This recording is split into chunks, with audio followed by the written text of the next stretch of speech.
Chapter 1606. Didn't she know that her pretentious appearance made her look like a clown? She turned around and continued reading her script.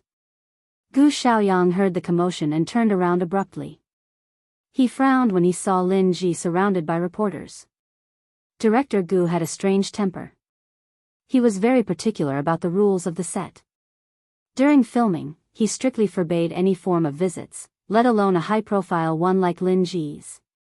If the media were to enter the set during filming, it would be detrimental to the set. It wasn't that they weren't allowed to visit the set, but they were filming and were not allowed to do anything unrelated to the filming. Old Zhang, where did these reporters come from? Director Gu asked with a frown. The script editor shook his head. Director Gu slammed the table and said angrily, "Didn't I order time and time again to seal off the set during filming and not allow any media or fans to enter?" Director Gu, I've already sent people to seal off the set. I don't know what's going on either. Director Gu threw down his script and walked up to Lin Ji. He waved his hand and said, "Now is not the time to visit the set. Get lost." Director Gu was known for his fiery temper. The reporters didn't dare to offend him, so they scrambled away with their equipment at his command. Lin Ji was left behind with an awkward expression. Director Gu Xiaoyang didn't wait for her to explain and scolded, "Shut up. Lin Ji, didn't I warn you not to cause any trouble on set? You're acting in my film as the female lead. Do you think you're good at acting?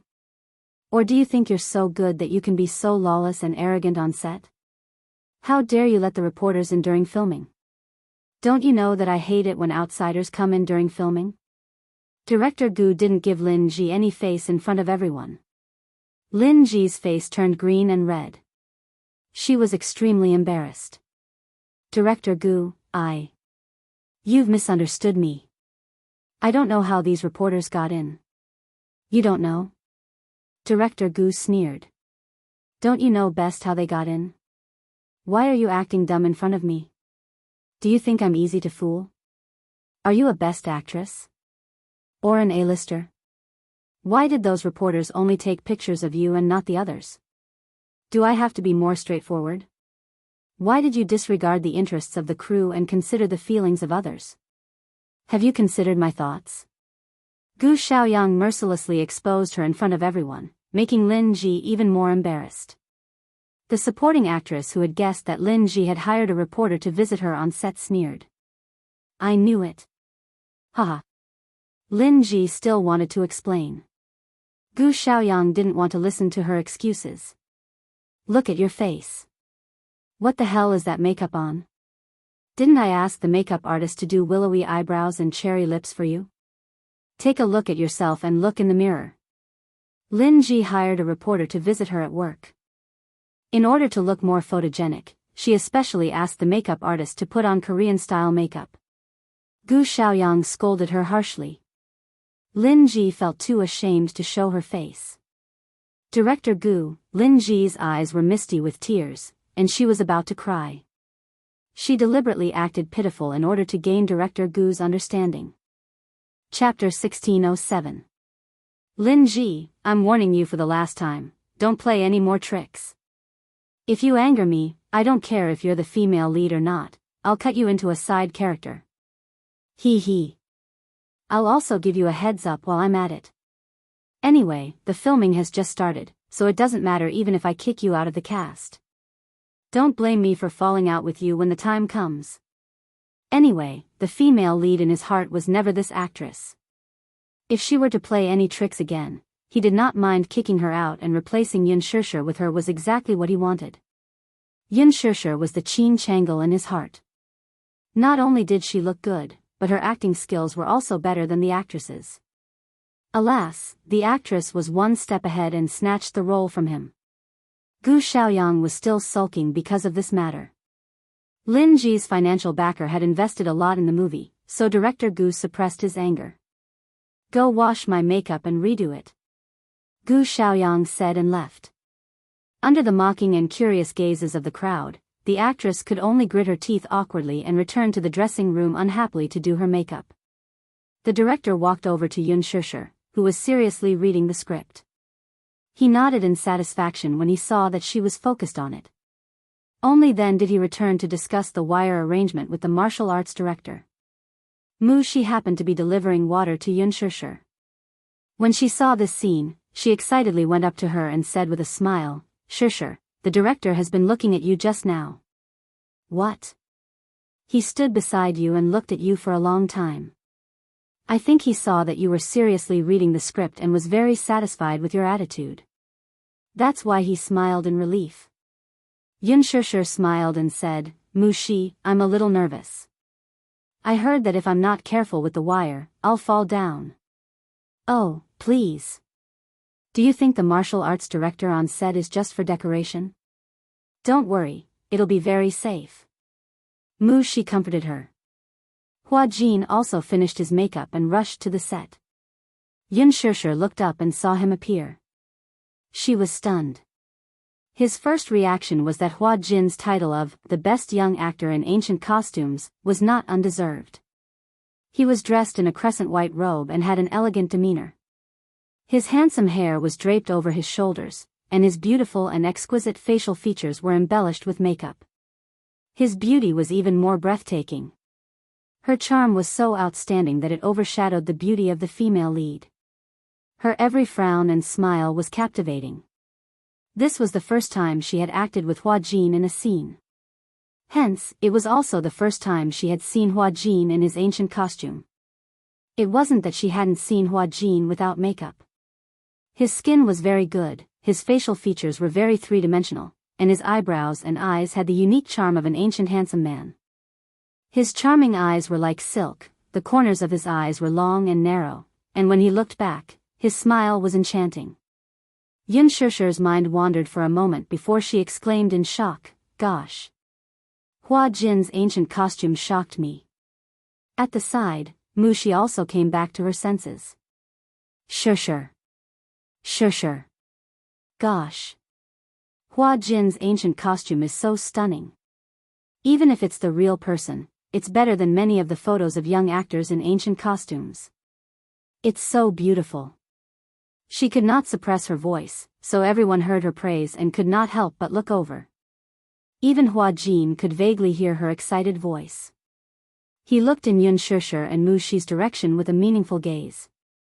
Yun Shishir felt embarrassed. "Mu Shi, can you speak a little louder?" Chapter 1608. Hua Jin suddenly walked toward Yun Shishir. Yun Shishir was stunned. She turned around and thought that Hua Jin was going behind her, but she realized that there was no one behind her. When she turned around, Hua Jin was already in front of her. He was not as tall as Wuxia, but he was still very tall at 1.8 meters. When he bent down to look at her up close, she could even see his flawless and perfect skin. It was as if it could be broken by the slightest breeze. What was even more stunning was his pair of deep eyes that seemed to be bewitching and could make people fall for him uncontrollably. Mu Shi was already stunned when she saw Hua Jin walking over. Yun Shishir came back to her senses and pursed her lips. She could not help but take a step back. Just as she took a step back, Hua Jin took a step forward. Yun Shishir frowned and took 2 more steps back with displeasure in her eyes. Hua Jin, on the other hand, smiled and took 2 more steps forward. His strides were bigger than hers, so he could not wait to be right in front of her. Yun Shishir could even feel his warm breath on her forehead. Her heart was beating like thunder. This man, what was he trying to do? He approached her silently, just like the first time backstage at the press conference. Yun Shishir could not understand what he was trying to do. Hua Jin's good-looking lips curled up. He lowered his head to look at her and smiled. "Are you shy?" When he spoke, his voice was gentle and pleasant. His voice was not as rough as a man's, nor was it as deep and mellow as Wuxia's. Instead, it was as magnetic as a clear spring. Yun Shishir could not help but ask, "What are you trying to do?" "Yun Shishir." He called her name and smiled devilishly as he tilted his head slightly. "It's our first time acting together." "Yes." "So." Hua Jin dragged out the last word and suddenly blinked at her. "Don't you think we should cultivate some chemistry?" Mu Shi, who was standing at the side, finally reacted. Seeing this scene, her eyes twitched hard. No matter how one looked at this scene, why did it seem like Hua Jin was flirting with Shishir? Could it be, was Hua Jin interested in her Shishir? However, at this moment, Mu Shi was completely immersed in Hua Jin's beautiful side profile and had no time to care about anything else. Yun Shishir laughed dryly. Develop tacit understanding? I don't know what you're talking about. But, can you not stick so close to me? Close? Hua Jin didn't think so. Is it close? Men and women don't know what they're doing. It's best if we keep our distance. However, Hua Jin felt that her answer was very cute. This distance isn't considered close. He lowered his head slightly and whispered into her ear, little fool, between men and women, only negative distance is considered close. Negative distance, Yun Shishir was confused and didn't even think of the evil side. Hua Jin felt that her reaction was very interesting. How could there be such an innocent woman in the entertainment industry? She was so silly that it was cute. Looking at his meaningful smile, Yun Shishir realized what he meant by "in negative distance." She suddenly stretched out her hands and pushed him away. Jerk. Do you think it's fun to tease me like this? With that, Yun Shishir glared at him fiercely and walked around him. Hua Jin pursed his lips and covered his mouth to hide his laughter. He was as mischievous as a lazy kitten that had secretly eaten meat. He relentlessly chased after her and followed behind her. A strand of his handsome hair hung by his ear, making his skin seem even fairer than snow. Chapter 1609. Hua Jin's voice was as gentle as a clear spring, youthful and magnetic. He was very close to her. No matter how Yun Shishir tried to avoid him, he would still come up to her and stick to her side. Mu Shi came back to her senses abruptly and followed him. There were many supporting roles and extras on the set. Among them, many were Hua Jin's fans. Lethal Beauty was recruiting extras for the sake of Hua Jin being the male lead. Many of them did not want to be paid to join the cast, all for the sake of being able to catch a glimpse of the most handsome man in ancient costume from the nearest distance. Hence, when Yun Shishir and Hua Jin walked one after another, many people cast strange and passionate gazes at them. Yun Shishir was very sensitive. When she realized that there were many piercing gazes on her, she became even more annoyed with Hua Jin. She originally admired Hua Jin's costume. However, this handsome man who looked noble and otherworldly was actually like this in private. He seemed to like to be ambiguous. Yun Shishir frowned. Her footsteps quickened as she walked to her seat and sat down. Hua Jin immediately dragged a small stool over and sat opposite her. How old are you? Yun Shishir flipped open the script and ignored him. Her indifference did not make him retreat. Instead, Hua Jin's eyes were filled with interest. Shishir, pay attention to me. Yun Shishir looked up and glared at him with a distant gaze. Shishir is not for you to call me that. Hua Jin, please keep a distance from me. Hua Jin's eyes lit up when he heard this. He smiled slightly. Shishir, you're finally talking to me. Why do you want me to keep a distance from you, though? He lazily propped his chin with both hands, his beautiful eyes smiling.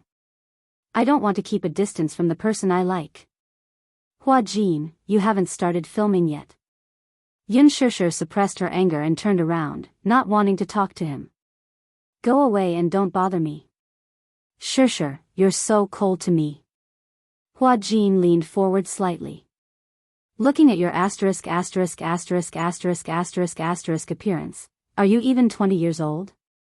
Mu Shi passed a blanket to Shishir from the side and said with a smile, Shishir is already 24. Seeing that she had been betrayed, Yun Shishir turned pale with fright. She raised her head abruptly and glared at her assistant. Mu Shi knew that she had misspoken and bit her lower lip in frustration. Hua Jin's eyes widened slightly when he heard this. 24 years old. Then.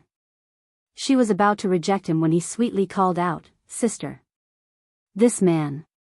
Yun Shishir sucked in a deep breath of cold air. She could not hold it in any longer. Ever since she joined the production team, she had always kept her manager's words in mind to keep a distance from Hua Jin. She did not know what kind of demon was in this man's mind, but whenever he saw her, he would stare at her with an unfathomable gaze. Now, he even took the initiative to tease her. She could not chase him away. Did he not know how to read people's expressions? Couldn't he tell that she was annoyed with him? The moment the other supporting actresses saw Hua Jin, they surrounded him with adoration.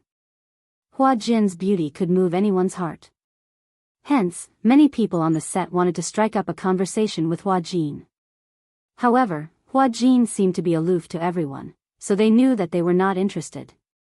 Now, they saw Hua Jin taking the initiative to chat with Yun Shishir, but Yun Shishir ignored him. Chapter 1610. Therefore, they mustered their courage and walked forward, surrounding Hua Jin and Yun Shishir in the middle, trying to blend in with them. Hua Jin, you look so beautiful in ancient costume. Hua Jin, I'm your little fan. I've been following you since you debuted. The supporting actresses blushed and clenched their fists, clearly nervous. Just as they were eagerly anticipating his reply, he merely propped his chin on his hand and gazed at Yun Shishir's face with a wide smile. It was as if he had not heard their attempts to strike up a conversation with him. Instead, he persistently asked, Sister, why are you ignoring me? Yun Shishir couldn't take it anymore. Hey! Who's your sister? You! Hua Jin's beautiful eyes lit up. You're my sister, Shishir Jia. Stop fooling around, okay? Yun Shishir looked like she was about to break down. I'm very busy, I have to memorize my lines. Today's filming is a scene between you and me, we can practice our lines. Yun Shishir frowned, but heartlessly rejected, no. Why not?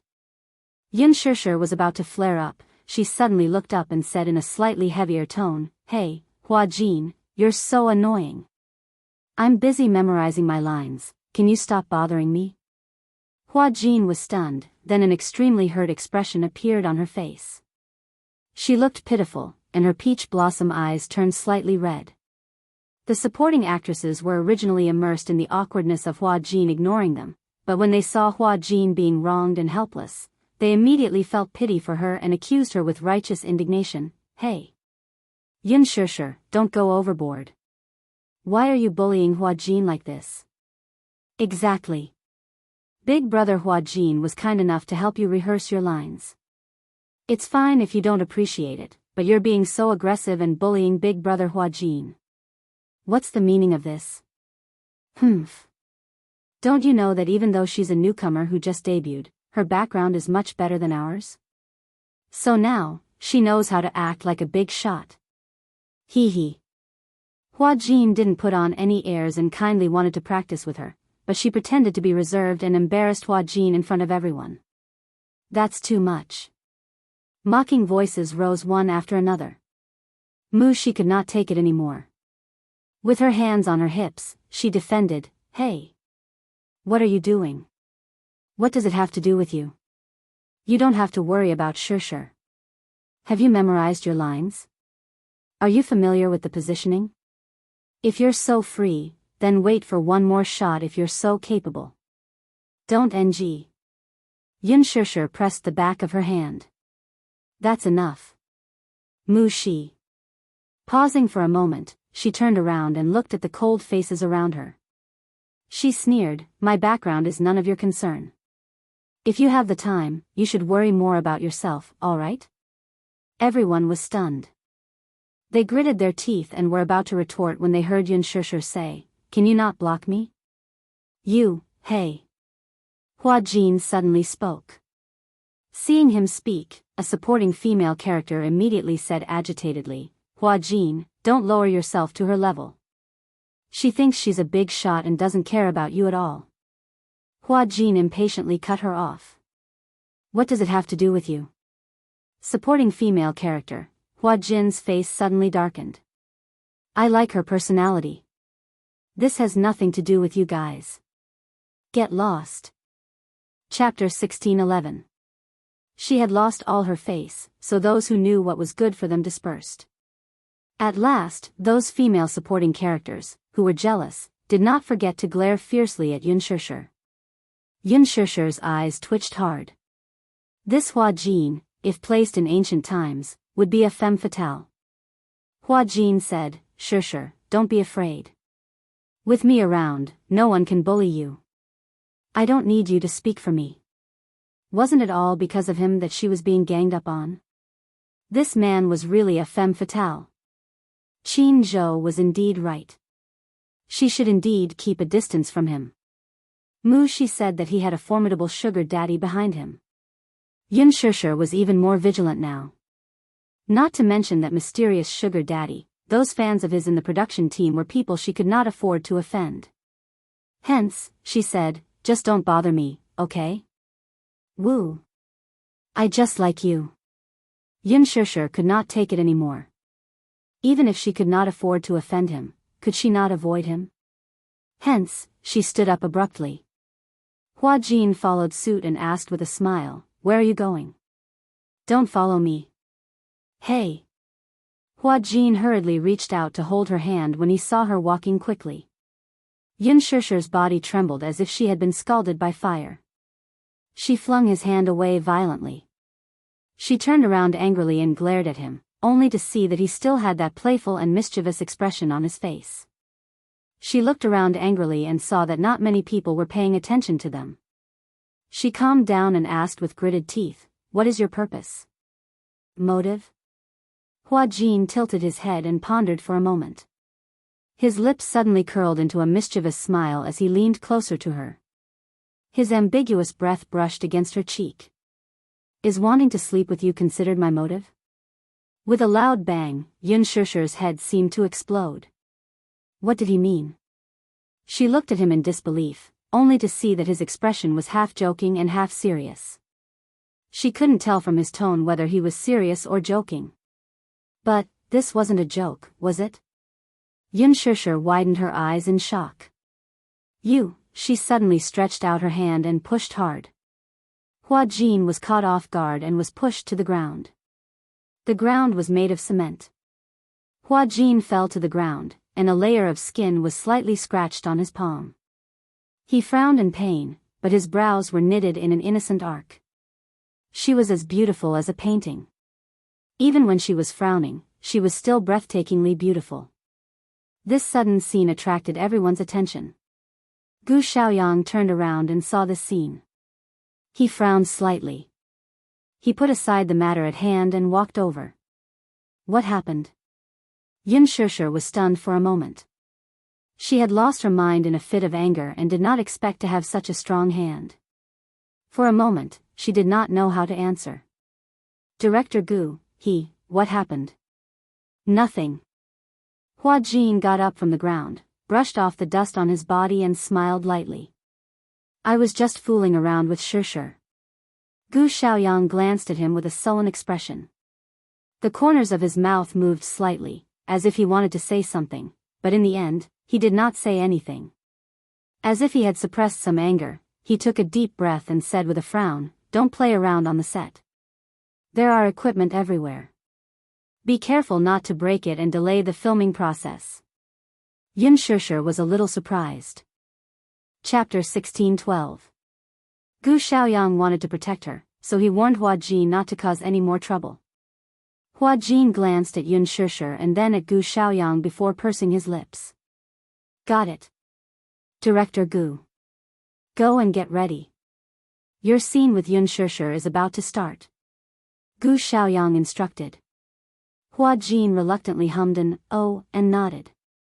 However, the moment Gu Xiaoyang turned around, he suddenly leaned forward and planted a kiss on Yun Shishir's cheek. Yun Shishir did not react in time and widened her eyes in shock. By the time she came back to her senses, Hua Jin had already returned to his assistant's side to revise the script. She was angry and frustrated, thinking that Hua Jin was simply unreasonable. He actually stole a kiss from me? Why is this Hua Jin so annoying? Gu Xiaoyang happened to see this scene as well. His lips moved, but he did not say anything. He only reminded Yun Shishir to get ready for her role and then went back to work. It seemed that this Hua Jin was not simple. Even the bad-tempered director Gu did not dare to lose his temper in front of him. It seemed that he had a strong backing. Did he do whatever he wanted on set just because he had a sugar daddy's favor? Yun Shishir trembled in anger. Beside her, Mushi looked at her with envy. She clenched her little fists and gritted her teeth in jealousy. Shishir, you have good luck with men. Hua Jin took the initiative to kiss you. I'm so envious of you. Yun Shishir glared at her weakly. Seeing that she was really angry, Mushi felt guilty and quickly explained, Shishir, don't be angry. I was just joking, don't take it seriously. Mushi. This joke isn't funny at all. Yun Shishir lost her usual calmness. For the first time in her life, she showed anger in front of Mushi. Knowing that she was really trying her best, the assistant hurriedly apologized. I'm sorry. Shishir, I didn't care about the occasion and made a joke. I'm sorry, I won't do it again. Yun Shishir looked in the direction of Hua Jin with a complicated expression. Then, she took out a soft towel from her sleeve and fiercely wiped the place where Hua Jin had just kissed. The next scene officially began filming. Yun Shishir tried her best to immerse herself in her character. However, when it came to her scene with Hua Jin, just standing in front of him and thinking about how he had teased her earlier, she couldn't help but feel angry. He didn't manage to pass a few of them. His eyes, emotions, and the tone of his lines were all wrong. It should have been an expression of incomparable adoration, but the camera caught a trace of annoyance in her eyes. Because of this, Gu Xiaoyang completely lost his temper and scolded Yun Shishir in front of everyone. Lin Ji finished her makeup and rushed to the set. When she saw Yun Shishir in a sorry state, she was secretly delighted. Serves her right. Seeing Yun Shishir being scolded so harshly, she openly mocked her. Yun Shishir felt aggrieved. In the end, Gu Xiaoyang lost his patience and stopped filming for this scene. He waved his hand and said, You're not even in the right mood, why are you wasting my time? Everyone's time is precious. You spent so much energy on the script, and in the end, you acted like this? Who are you trying to fool? With that, he waved his hand and dismissed Yun Shishir. Yun Shishir felt that her condition had been ruined, so she asked for leave from the director and went back. This Hua Jin is really despicable. Chapter 1613. Damn it, if it wasn't for him, she would have been able to perform well. Yun Shishir was so angry that when she returned to the hotel, she was still a little depressed. She was a perfectionist. When she was filming, she hoped to get the director's approval. She had worked so hard, but because of Hua Jin, all her preparations had gone down the drain. Yun Shishir changed into her casual clothes and sat on the bed. Her anger had yet to subside. The doorbell suddenly rang. She frowned, got up and walked to the door. Through the peephole, she saw a man in a suit standing at the door. His posture was elegant and respectful. Standing behind him were two elegantly dressed women. They were holding a set of things in their hands. Through the peephole, she couldn't see clearly. Yun Shishir asked warily, Who is it? The man replied, Miss Yun, please open the door. I was sent by Chairman Mu to bring you to a place. Yun Shishir hesitated for a moment. Seeing that this man didn't look like a dangerous person, she opened the door. Just as she opened the door, the man saw her and bowed in a gentlemanly manner. Good afternoon, Your Highness the Princess. May I know if it's convenient to go in now? Yun Shishir was confused by his strange way of addressing her. However, she still nodded and said, It's convenient. The man smiled and signaled with his eyes. The two women walked into the room politely, but the man didn't come in. After closing the door, Yun Shishir looked at them strangely and asked suspiciously, You were sent by Wuxia too? Yes, Your Royal Highness. Yun Shishir was confused by their way of addressing her. She smiled awkwardly and didn't know what to say. What Royal Highness? Your Royal Highness, please change into a dress first. One of the women carried a gown and greeted her with a perfect smile. Yun Shishir frowned. She didn't know what this Wuxia was up to. Why did he want her to change into a dress for no reason? Was he bringing her to a banquet? If that was the case, why didn't he inform her in advance? As a result, she was caught off guard. She glanced at the gown. When the gown was unfolded, Yun Shishir was shocked. What a beautiful dress! The champagne-colored gown had a skirt that reached the ground. The design of the flat-shouldered gown seemed to have been tailor-made for her, revealing her jade-like collarbone and graceful neck. The chest area was adorned with a few pink roses that extended from the waistline all the way to the hem of the skirt. The flower adornment was beautiful and flawless. The petals were especially lifelike, almost to the point of passing them off as genuine. If one did not examine them carefully, one would not be able to tell that the petals on the dress were fake. Your Highness, please change into your formal attire. Yun Shishir hesitated for a moment, then nodded. After changing into the gown in the bedroom, she walked in front of the full-length mirror. She was like a flower fairy standing in the mirror, refined and beautiful. The two women went up to her and helped her to the dressing mirror. One was in charge of her hair, and the other was in charge of her makeup. An hour later, she was dressed up like a princess from a fairy tale, noble and elegant. Yun Shishir looked at herself in the mirror. The person in the mirror really looked like a princess from a fairy tale movie. But, this dreamy crystal makeup was not suitable for a banquet. Chapter 1614. Through the window, the scenery of the street flashed by quickly. She didn't know where the car was taking her. She was in a daze the entire way. When she got out of the carriage, the sky was getting dark and the night was beautiful. When she lifted the hem of her dress and got out of the car, the scene in front of her shocked her greatly. The carriage stopped at the entrance of Fairy Tale Valley. Fairy Tale Valley, a theme park that looked like a fairy tale wonderland. Yun Shishir had brought Yu here before, so she had a deep impression of Fairy Tale Valley. Fairy Tale Valley was closed for a period of time because of the shooting incident. After some repairs, it was put back into operation. However, at this moment, the Fairy Tale Valley in front of her eyes was completely different from the one she remembered. The night was getting late, and the moonlight was like silver in the starry sky. Under the illumination of the starry sky, the iconic castle of Fairy Tale Valley stood in the distance between the canyons. It was resplendent and majestic, just like a medieval European royal castle. It was retro and luxurious, and it was magnificent as the lights constantly changed colors. The huge Fairy Tale Valley was surrounded by a classical and romantic atmosphere. There was a crystal carriage parked at the entrance. The attendant stood beside the white horse respectfully and gently welcomed her. Your Highness, beautiful princess, please get on the carriage. Yun Shishir was slightly stunned when she saw the hand reaching out to her. Her brain stopped working for a few seconds before she slowly reached out and allowed the attendant to welcome her into the crystal carriage. What's going on?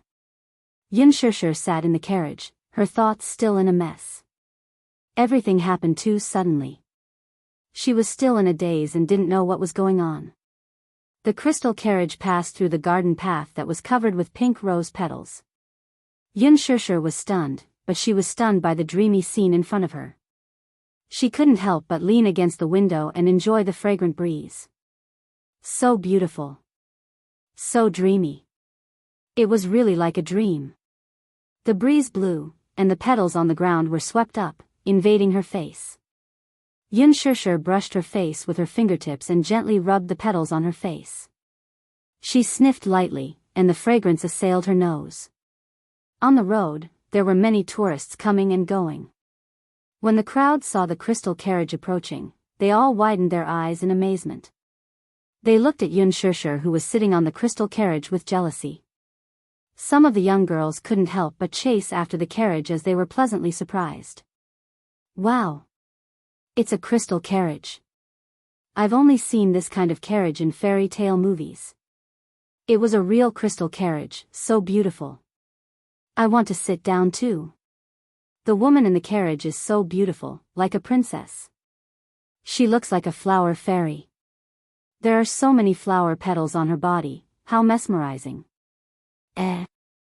This woman looks a little familiar. I feel like I've seen her somewhere before. When Yun Shishir heard this, she was so shocked that she retracted her head back into the carriage. The crystal carriage slowly passed through the romantic garden arch, and a huge Ferris wheel came into view. Under the background of the bright starry sky, the huge Ferris wheel slowly rotated along with the music. The attendants helped Xianxia down from the crystal carriage. In an instant, it was as if several beams of light from the sky were projected onto her body. The beautiful light surrounded her, so much so that when she stood in the middle of the bright light, it made her surroundings seem dark. Chapter 16:15. For a moment, she couldn't see her surroundings clearly. She took a small step forward, but the light followed her. Xianxia stopped in her tracks and was a little surprised. Just as she was at a loss of what to do, she suddenly saw a tall and slender figure slowly walking towards her from not far away. Xianxia widened her eyes. Standing in the light, she couldn't see clearly. In her curious and surprised gaze, a man in a snow-white suit appeared in front of her like a god. His tall and handsome figure pierced through the light and appeared in front of her. Mu, Xianxia's mouth gaped open in shock as she uttered a single word. Wuxia's appearance gave her a dreamy surprise. He was dressed in a medieval aristocratic suit. His posture was noble and arrogant, and his aura was extraordinary. He was like a Prince Charming who had appeared in front of her without warning. She had imagined countless dreamy scenes, but now, they were displayed in front of her without warning. She couldn't come back to her senses for a long time. Xianxia stared at the handsome man in front of her in a daze. She was a little speechless. Did he prepare everything in this fairy tale-like fantasy for her? Xianxia's body stiffened slightly. In front of her, the strong light left a deep impression on his exquisite facial features. In the dreamy light and shadow, his handsome face was like an ancient Greek sculpture, handsome as if it was cast. Amidst the gentle breeze, his black hair brushed past his ears, his proud jawline, and his deep, serene eyes were breathtaking. His thin lips gently curved into a charming arc. Wuxia gently reached out to her and opened his palm. He raised his eyebrows slightly and gave her a silent invitation with his eyes. She raised her hand and placed it in his palm. Suddenly, her breathing became tight. Xianxia couldn't believe that everything in front of her was real. So much so that she asked a silly question at this romantic moment. Wuxia, she looked up and her eyes flashed. Is it really you? What answered her was the man's powerful palm. He held her hand and took the opportunity to pull her into his embrace. Xianxia was caught off guard and fell into his embrace. Her swaying body was supported by his strong arms. She raised her head and looked into the man's deep and doting eyes. Little fool, it's me. Little fool, it's me. This intimate and affectionate form of address made her slightly startled. Just a few hours ago, Hua Jin had called her that. She felt impatient and didn't like him calling her that. However, when Wuxia called her little idiot, it actually made her feel a trace of warmth and sweetness in her heart. Xianxia still couldn't believe everything in front of her eyes. She was afraid that in the blink of an eye, she would wake up from her dream. When she woke up, she would still be on set, sitting in a deserted hotel. She couldn't help but stretch out her arm and gently wrap it around his waist, greedily longing for this moment. Behind them, the Ferris wheel stopped. Wuxia grabbed her chin and dotted her lips. He asked gently, "Do you like the Ferris wheel?" Xianxia nodded and pursed her lips into a smile. "I like it. Do you want to sit?" "Yes." Wuxia smiled and held her hand as they boarded the Ferris wheel. There were only two of them on the huge Ferris wheel. Chapter 16:16. As the Ferris wheel slowly rose into the air, the spectacular scenery of Fairy Tale Valley could be seen. The two of them sat in the spacious cabin, and Xianxia looked very surprised. "Wuxia, did you prepare all these?" Wuxia saw her childlike expression and couldn't help but laugh. "Is this your first time?" "Yes." Xianxia's expression changed slightly, and she looked a little lonely. She pursed her lips dejectedly. "This is my first time. I've never had the chance to sit here before. It's rare to come to a place like an amusement park." He leaned back gracefully. Do you like it? Yun Shishir smiled in satisfaction. I like it. I really like it. In the hearts of young girls, there was always a princess dream. They dreamed of becoming the prince in their hearts, Cinderella. Yun Shishir was no exception. But fairy tales were fairy tales, and dreams were just dreams.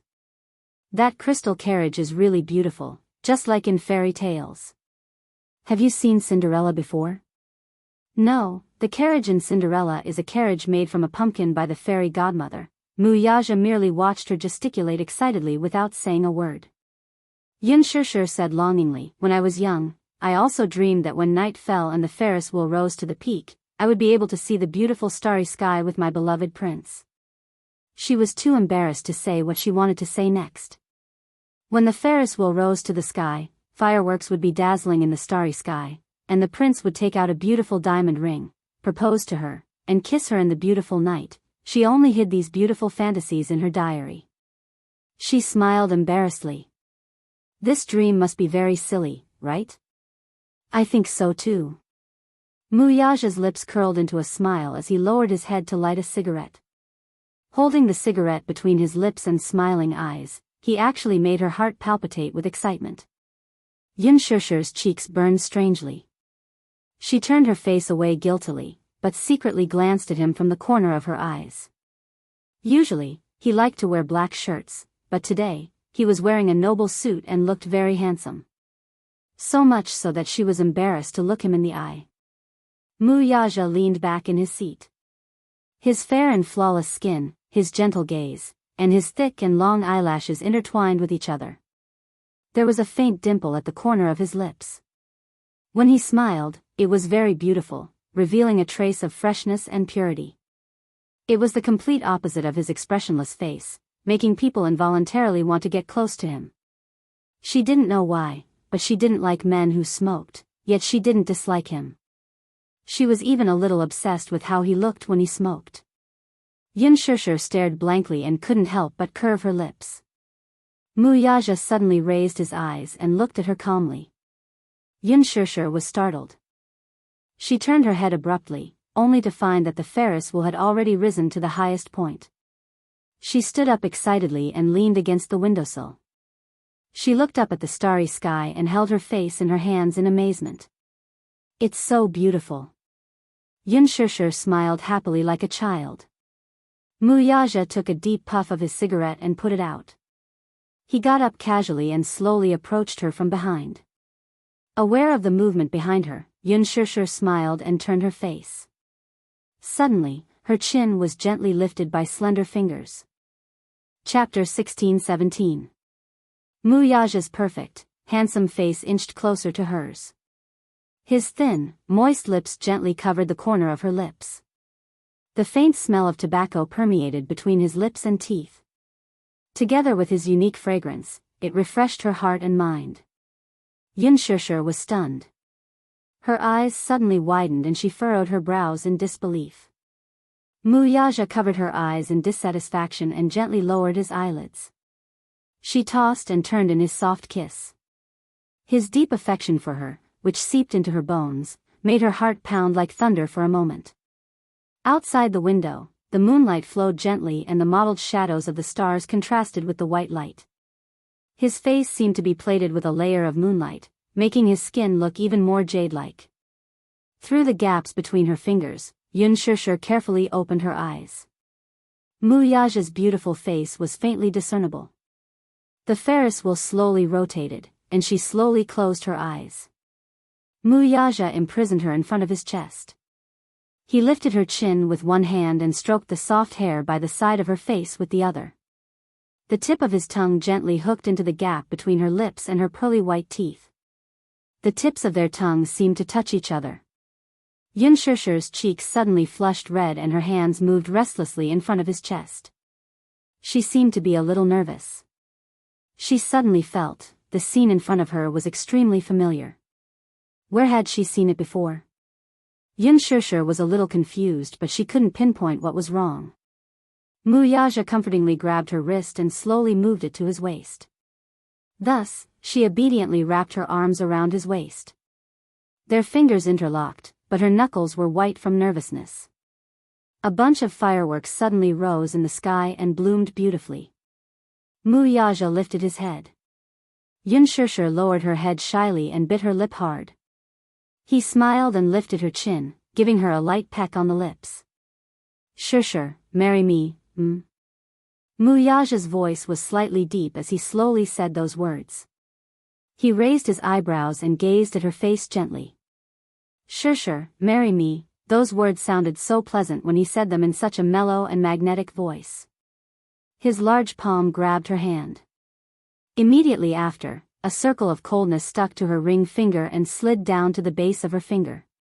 Yun Shishir's heart seemed to have skipped a beat and her eyes kept widening. His sudden proposal caught her off guard.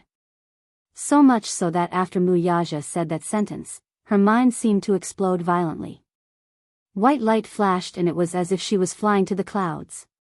Happiness came too suddenly. Caught off guard, she was stunned by the surprise that fell from the sky. Marry me, okay? Mu Yaja's devilish lips curled into a doting smile. Let's be together forever, okay? Shoo. He stopped her from continuing. Let me finish. She pursed her lips and held her breath, wondering what he was going to say next. I swear, Mu Yaja took a deep breath and lowered his head. He touched the tip of her nose and rubbed it intimately. When he opened his eyes again, his gaze was deep. I'll use my life to dote on you and protect you. Yun Shishir's red lips trembled slightly. She could not help but feel like crying because of him. I'll dote on you forever. Are you willing to be my little princess forever? Behind him, a bunch of fireworks rose and bloomed beautifully in the sky. Mu Yaja held her hand gracefully. Yun Shishir's gaze fell on her ring finger. Chapter 16-18. It was a 1-carat pink diamond ring, exquisite and luxurious. Yun Shishir recognized it at a glance. This was a rare custom-made pink diamond from Dairy Ring. Dairy Ring was a romantic luxury brand. Men could only customize one diamond ring in their lifetime based on their ID card. A man could only customize one diamond ring in his lifetime. It symbolized the most romantic promise. The ring he put on for her was from the Dairy Ring Wuxia series. It was worth 8 figures. Yun Shishir's eyes suddenly moistened.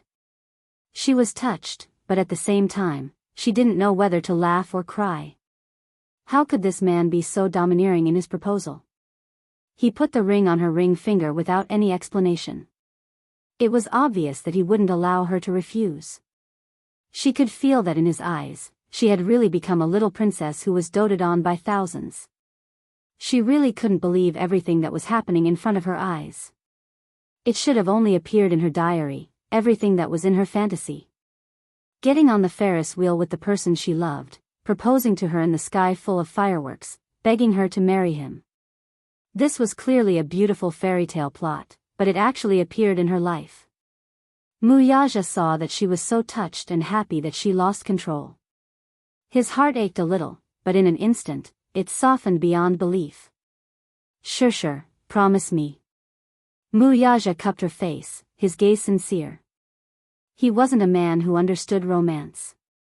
Therefore, perhaps tonight's romantic proposal was the most romantic proposal he could imagine. In business, he had always been cold, decisive, and wise. However, he had always been lacking in romance cells. Therefore, perhaps in her eyes, even a proposal seemed so domineering that she couldn't refuse. However, he really wanted to protect her for the rest of her life. He had prepared for this proposal for a long time. Everything was done by him personally, all for the sake of giving her a dreamy surprise on this day. Perhaps in the past, he also couldn't believe that he would secretly spend so much effort for a woman, just for a proposal. As long as he waved his hand, there probably wouldn't be a woman who would refuse his proposal. In the past, marriage to him was nothing more than a ritual and a shackle. But now, because of her, he had changed his view of marriage.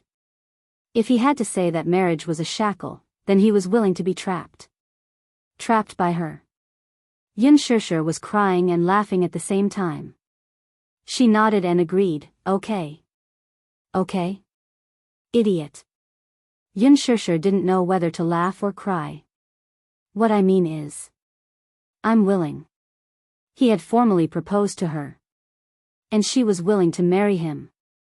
She was willing, she was willing, she was really willing. These words kept repeating in Yun Shishir's mind, and her mood also climbed to the clouds along with the gorgeous fireworks in the night sky. When Wuxia heard this, a satisfied smile bloomed on his face. He hugged her in his arms and kissed her passionately under the fireworks in the sky. The Ferris will climb to the highest point. Yun Shishir nestled in Wuxia's arms and looked at the beautiful night sky outside the window. She couldn't help hugging her arms tighter. Do you know? Right now, I feel like I'm in a dream. Until now, I still can't believe it. Chapter 16-19. When I was young, I yearned for the princes and princesses in fairy tales. I fantasized that one day, I would sit on a Ferris wheel with my beloved, and he would propose to me with fireworks in the sky. Halfway through her speech, she suddenly felt that something was amiss. Yun Shishir furrowed her brows and glared at him. Hey! Did you peek at my diary? Wuxia's face showed a hint of awkwardness at being exposed. Seeing his evasive expression, Yun Shishir cupped his face with both hands, forcing him to look at her directly. Tell me the truth. Did you secretly flip through my diary? She had the habit of keeping a diary when she was young. Hence, be it her mood, her ideals, her thoughts, or even her trivial matters, she liked to record them in her diary. Yun Shishir felt that something was amiss no matter how she thought about it. Today's proposal was similar to the one she had imagined in her diary. Could it be that this man had secretly peeked at her diary and directed the scene? Wuxia coughed awkwardly and then hummed in acknowledgement. He had indeed secretly flipped through her diary, but that was because Yu had accidentally left it behind when she was tidying up her things. He did not know that it was a diary, so he picked it up and flipped through a few pages until he reached one of them. On top of it were the notes of Yun Shishir when she was young. He skimmed through it and memorized her wish in just a few glances. Wuxia told her everything truthfully. Yun Shishir did not show it on her face when she heard it, but she was very touched inside. Wuxia, she lowered her head and hesitated for a moment before smiling. Thank you. She had to thank him for silently fulfilling a wish of hers that she could only dream of. The Ferris wheel descended. When the door opened, fireworks rose from the ground. Yin Tianyu and Xiao Yichen appeared before her like two little angels, holding birthday cakes in their hands. Mommy! Happy birthday! The two children's tender voices were pure and cute. Yun Shishir was pleasantly surprised once again. So much so that she stared blankly at the scene in front of her, unable to react in time.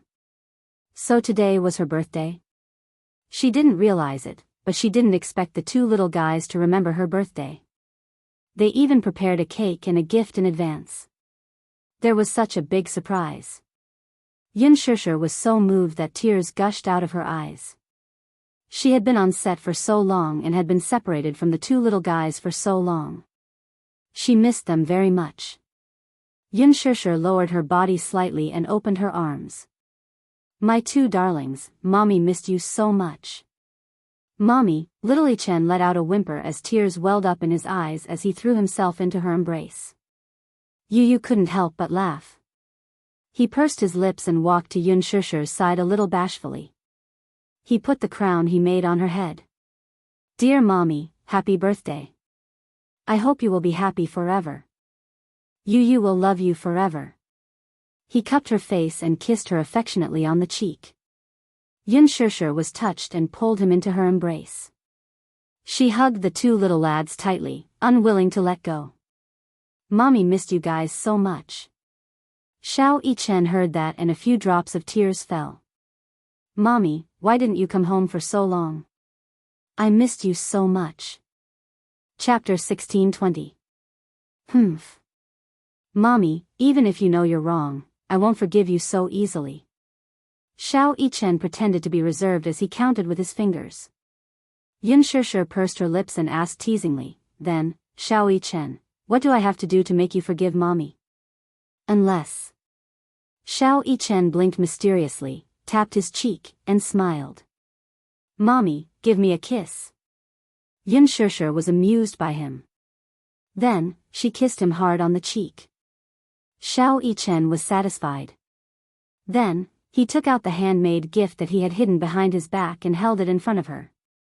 It was a bouquet of handmade roses. Xiao Yichen had specially asked a handmade teacher to make it for him.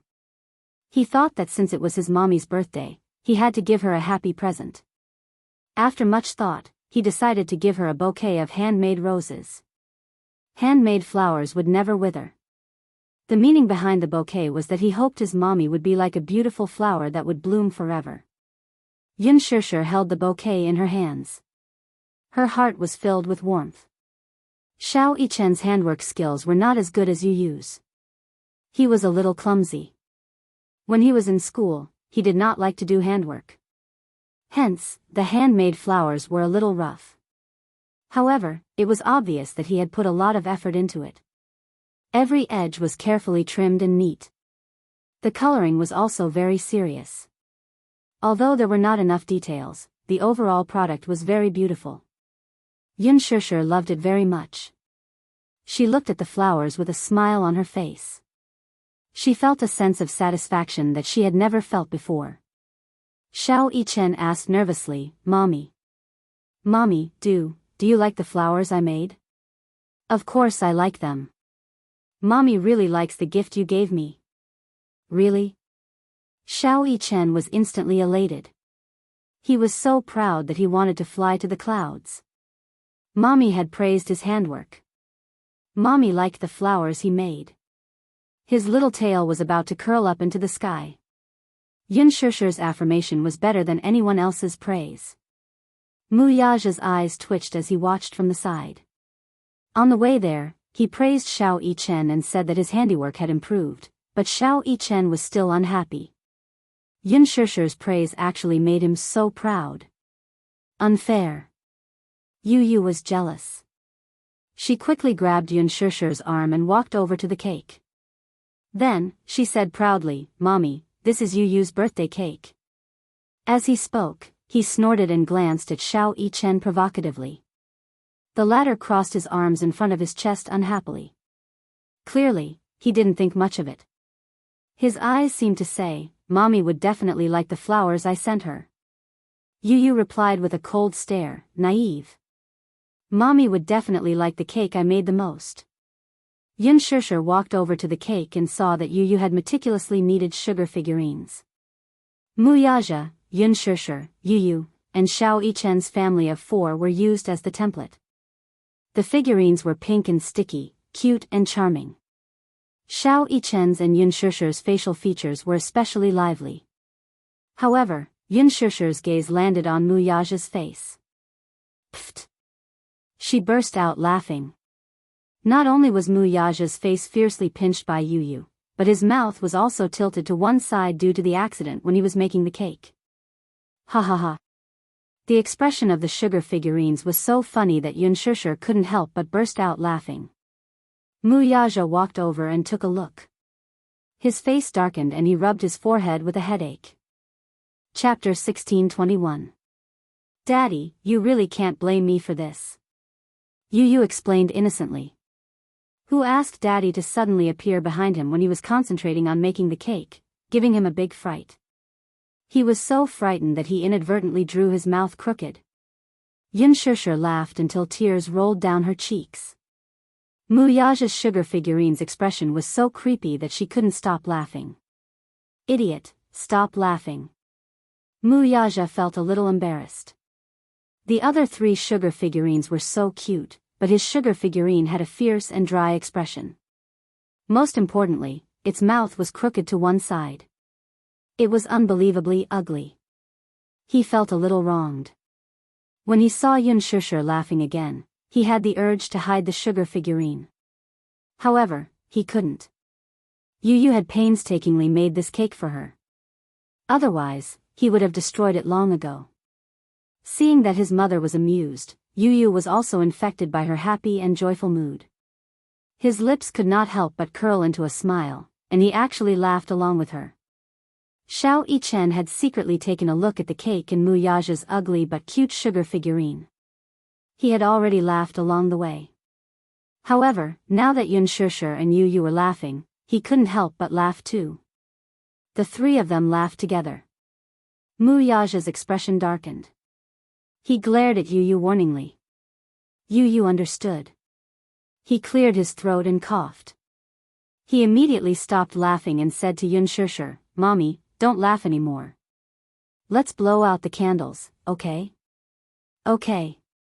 Yu immediately took out the digital candles and stuck them on the cake. Then, he lit the candles with a match. The flames flickered, illuminating the faces of the four people. "Xiao Yichen, let's sing a happy birthday song to Mommy together." Xiao Yichen immediately reacted and clapped his hands. "Happy birthday to you. Happy birthday to you. Happy birthday to my dear Mommy, happy birthday to you." Yu said excitedly, "Mommy, hurry up and make a wish." Yun Shishir immediately clasped her hands together and closed her eyes sincerely. She smiled and silently made a wish. Then, she blew out the candles. "Phew, wow. That's awesome." Little Yichen jumped up and down in excitement, his saliva almost flowing out of his mouth uncontrollably. Suddenly, he curiously tugged at his mother's sleeve and probed, "Mommy, what birthday wish did you make?" Yu gave him a hard knock on the head. "You big idiot. Wishes won't come true if you say them out loud." "Oh, I see." Xiao Yichen couldn't hide his disappointment. However, when he thought about how he was going to eat the cake, he immediately became happy again. "I can finally eat the cake." As he spoke, he greedily reached out his little hand to grab the little sugar figurine on the cake. Yu hit his head again. "Idiot. Mommy hasn't cut the cake yet. You're not allowed to eat it." Xiao Yichen groaned and held his forehead in pain. He blinked his big, watery eyes sadly and looked at Yu as if he was silently complaining. Yu also stared at him. Yun Shishir didn't know whether to laugh or cry. Why was it that Xiao Yichen, the younger one, didn't act like an older brother, like Yu? Xiao Yichen was more timid. Chapter 1622. "Mommy, hurry up and cut the cake. That way, the birthday ceremony will be complete." "Okay." This little bun really knew more than she did. Mu Yaja walked forward and held her hand. Yun Shishir turned around and smiled at him. Then, they cut the cake together. The two little guys clapped and cheered. Yu, can we eat now?" Little Yichen stared at him greedily, his saliva almost dripping from his mouth as he stared at the cake. Yu glanced at him in disdain and said expressionlessly, "Please wipe your saliva first." Xiao Yichen was confused. Yu sighed and rubbed his forehead. "Stupid brother, why are you so greedy?" "Because Yu's cake looks so tempting. It must be delicious," Xiao Yichen said honestly. Yu was speechless for a moment. Then, he sighed and took the initiative to cut a piece of cake and passed it to him. "You little greedy cat, eat it." "I don't want this. I want the sugar figurine on the cake." Yu pondered for a moment and asked curiously, "Which one do you want?" Xiao Yichen was drooling. "I want yours." Yu immediately said, "No." "Why not? Can't you eat yours?" Xiao Yichen felt wronged and said, "Mine doesn't look as good as yours."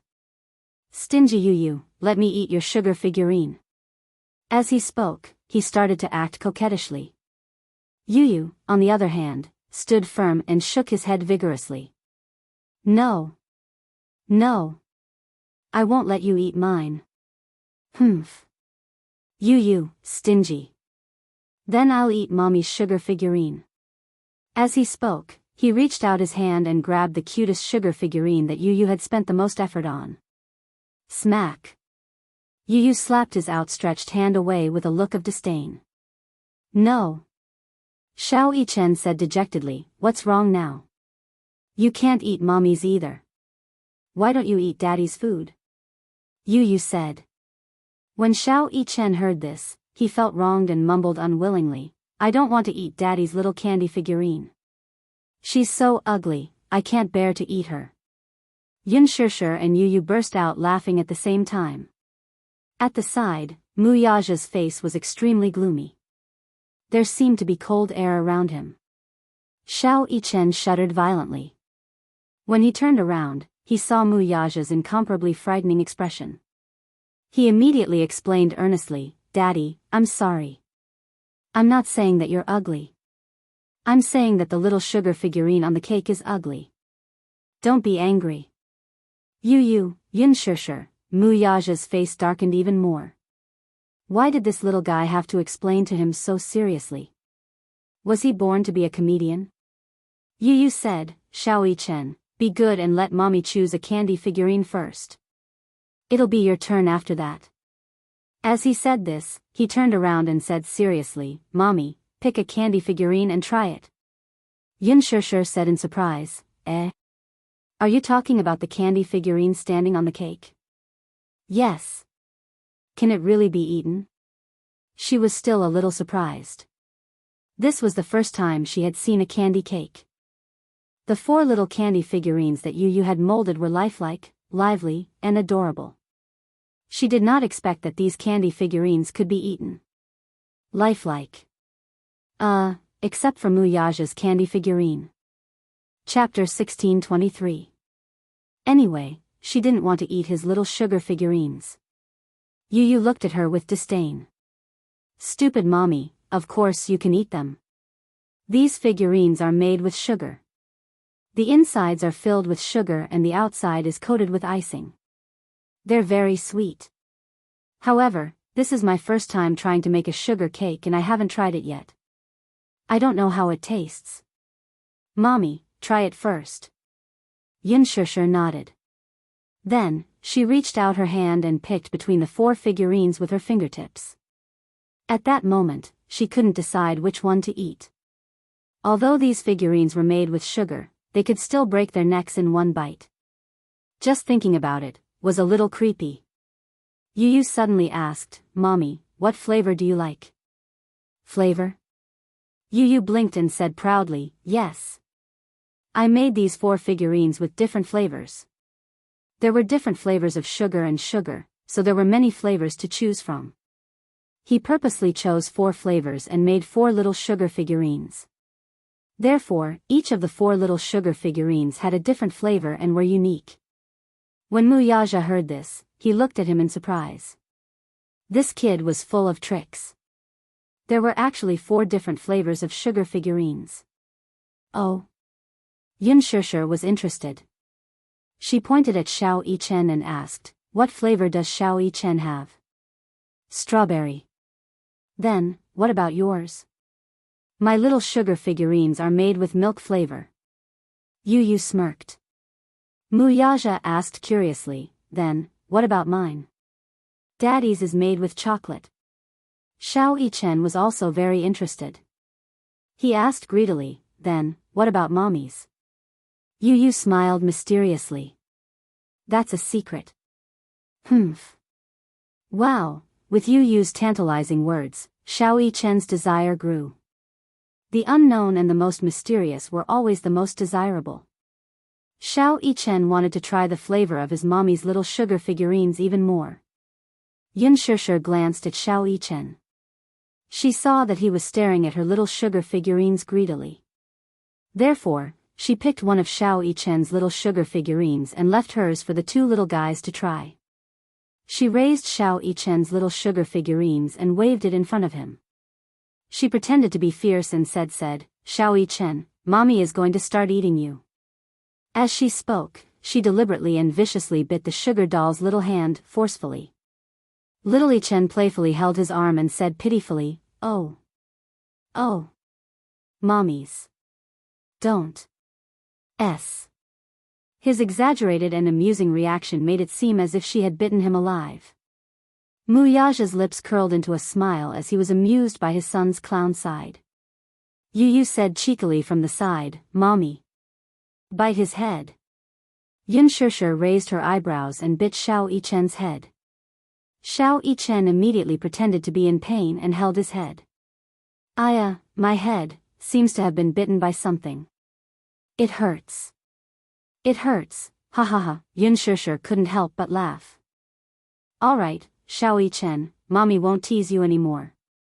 Then, she took her little sugar figurine from the cake and squatted in front of Xiao Chen. She handed it to him. Xiao Chen, mommy's little sugar figurine is for you, okay? Chapter 1624. Thank you, mommy. I love mommy so much. Yu immediately said indignantly, idiot, why aren't you thanking me? I made the cake. Xiao Chen smiled. Thank you, Yu. Yu was finally satisfied. Yun Shishir looked at him lovingly. Xiao Chen, try Yu's cooking. Okay. Xiao Chen couldn't wait to take a bite. The poor little sugar figurine was bitten off by him, revealing a cross-section of its head. It was actually rainbow candy paste. Wow! Xiao Chen's mouth was full as the sweet candy paste filled his mouth. The delicious sweetness filled his mouth, and he was so happy that he wanted to cry. It's so delicious. This is the most delicious cake I've ever eaten. Xiao Chen was pleasantly surprised. He danced with joy and excitement. Yun Shishir glanced at it and was also surprised. She didn't expect her little sugar figurine to be made with rainbow candy paste. It had to be mentioned that the candy paste only had one flavor. However, Yu had spent a lot of effort on her sugar figurine. He purposely mixed different flavors together. The purple one was grape, the red one was strawberry, the green one was apple, the orange one was orange, the yellow one was lemon, the red one was coffee, and the blue one was blueberry. The 7 flavors implied that in his heart, his mommy was the most perfect woman in the world. There were a total of 7 flavors. In order to prevent the candy paste from melting and mixing the flavors, he specially used a sugar coating to separate the flavors. He spent about an hour just to make this sugar figurine. From kneading it into shape, to coloring it, and finally to the finished product, he was especially serious. Yun Shishir was so touched. She knew very well how much time and energy it took to bake. In the past, when she had a personal activity in school, she had also tried to bake. However, she was clumsy and the biscuits she made were all burnt. Just by looking at this beautiful cake, Yun Shishir could imagine Yu standing on a stool in the kitchen with his head lowered, carefully kneading the cream in his hands, imagining her appearance as he carefully made the cake. A warm current seemed to flow into his heart. Today was really, what a pleasant surprise. This was probably the happiest birthday she had ever had in her life. Yun Shishir was satisfied. Xiao Chen raised the candy figurine to Yun Shishir's lips and said considerately, Mommy, this candy figurine made by Yu is so delicious. You should try it too. Yu was also looking forward to it. Mommy, try it and see how it tastes. Yes. Yun Shishir nodded and took a bite under the serious gazes of the 2 little munchkins. When the 7-colored candy paste entered her mouth, it instantly overflowed with sweetness, filling her mouth and teeth. The candy paste made by Yu was sweet but not greasy, soft but not sticky. It was just the right amount of sweetness, but it made one want to taste it again. Yun Shishir had never eaten such a delicious cake and was pleasantly surprised. It's so delicious. She said honestly, Yu, how did you come up with it? I bought a baking book and learned a little from it.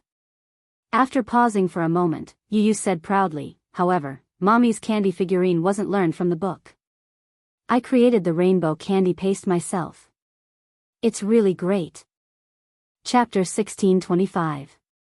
When Yu saw this, he was naturally happy. He could tell that his mommy was enjoying the birthday present that he had specially prepared for her. Mommy, is it delicious? It's delicious. Xiao Chen was the first to reply. Yu glanced at him. Humph. Greedy little kitten, I didn't ask you. Yun Shishir was delighted. She bent down and hugged him. Yu, the cake you made is delicious. Can you make it for Mommy next time? Mommy, you're a greedy little kitten too.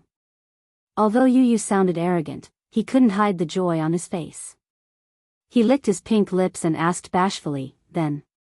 Mommy, do you like the birthday present that Yu specially prepared for you? I like it. Yun Shishir answered without hesitation. When Xiao Yichen heard this, he leaned over and said, Mommy. Mommy. Then, do you like the birthday present that I made? I like it very much too. Yu and Xiao Yichen looked at each other. The two little guys seemed to be fighting over this. Sparks flew in the air. The two squishy little balls looked at her and asked in unison, then whose present does Mommy like the most? Yun Shishir was stunned. She looked at the two children blinking their big, watery eyes at her. For a moment, she couldn't make a choice. She liked the presents that the two children had given her a lot. She couldn't tell which one she liked the most. She was very touched. However, the two little lads seemed to be fighting for her attention. They insisted that she pick one. She really couldn't pick one. Suddenly, Yun Shishir had an idea. She raised her hand and flashed it in front of their eyes. Mommy still likes Daddy's present the most. Yu and Xiao Yichen looked at her hand at the same time. They saw a dazzling diamond on her ring finger. It was Dairy Ring's rare pink diamond. It was extremely eye-catching. Yu had seen this custom-made diamond ring in a magazine. It was worth 8 figures. Pink diamonds were very rare. A 1-carat pink diamond was even more precious. When Xiao Yichen heard this, he immediately looked at Wuxia indignantly. He pouted and said unhappily, so this is what Daddy prepared? How cunning. Yu asked, did Daddy propose to Mommy? Yun Shishir smiled and nodded. Yes. Yu felt an inexplicable bitterness in his heart. He nervously grabbed Yun Shishir's wrist and asked anxiously, then, what about Mommy? Mommy, did you agree to Daddy's proposal? He had originally thought that his daddy had prepared a huge sum of money for his mommy to book the entire fairy tale valley and prepare a grand and romantic birthday party for his mommy, just like in fairy tales. Who would have thought, the real gift that Daddy had carefully prepared was actually a proposal? For a moment, his feelings were complicated and he didn't know how to describe them. He was happy for his mommy, but he also felt an inexplicable bitterness and melancholy. He had clearly been looking forward to his daddy's proposal for a long time. He had also sincerely hoped that his mommy and daddy would be together forever and happily ever after. Why was it that after his wish came true, he felt a little worried and bitter? Yun Shishir glanced at Yu. His pink lips were gently curved. He was clearly smiling, but it was not sincere. It was as if he was forcing himself to smile. Yun Shishir was stunned for a long time. Then, she slowly nodded and said gently, Mommy agreed. Yu's mind went blank. His eyes flickered slightly. Mommy was getting married. Chapter 1626. He didn't know if he should be happy or worried. There was a sense of disappointment in his eyes that shouldn't be there at his age. Yun Shishir's smile froze when she saw his complicated expression. She looked at him and didn't know whether to laugh or cry. This little guy, why did he look so disappointed and melancholy that only a father would look when his daughter was getting married? She didn't know why, but when she saw Yu's expression, she felt an inexplicable heartache. This child probably couldn't bear to part with her. At the same time, he was worried that her marriage wouldn't be perfect and blissful enough. Or perhaps, he was worried that that man wouldn't be able to give her the greatest love. Yu, are you unhappy? Yun Shishir probed carefully and lowered her voice. Yu immediately shook his head. No. Mommy, don't think too much. In fact, Yu's disappointment wasn't because he couldn't bear to part with her. It was because he was afraid that his daddy wouldn't be like him, who would accept his mommy unconditionally and treat her like the apple of his eye. He was selfish. He hoped that his mommy would receive the greatest love in the world. He was also conceited. He thought that the only person who could give his mommy the greatest love in the world would be him. As a father, he approved of Wuxia. But as her husband, he still held a skeptical attitude. However, he was conflicted and a little happy. Mommy was going to get married. In the future, they would no longer be lonely as a family of 4. At this thought, Yu's lips curved into a smile. He looked up and his twinkling eyes were bright and beautiful, as if there were countless twinkling stars hidden in them. Mommy, Yu. I'm very happy. Mommy is going to get married. Yu will definitely make Mommy the most beautiful bride in the world. When Xianxia heard this, she couldn't help but tear up. Yu's intentions were incomparably precious. More precious than any treasure in the world. She hugged Yu emotionally and kissed his pink cheeks. Thank you, Yu. Mommy, don't say thank you. Yu's tone was a little reproachful. She looked at her and laughed. Mommy's happiness is Yu's happiness. Mommy, I wish you the best. With that, his lips curled into a smile as he suddenly grabbed her hand and led her to the front of the man. He then raised his head to look at him. Daddy, hand. Yu ordered like an old man. Wuxia couldn't help but laugh a little. Looking at this overly precocious child in front of him, he secretly laughed in his heart, but his face was very serious. He obediently stretched out his palm. Yu held Wuxia's palm with one hand and grabbed Xianxia's hand with the other. With a solemn expression, he carefully placed Xianxia's hand in Wuxia's palm. Daddy, in the future, you must protect Mommy well.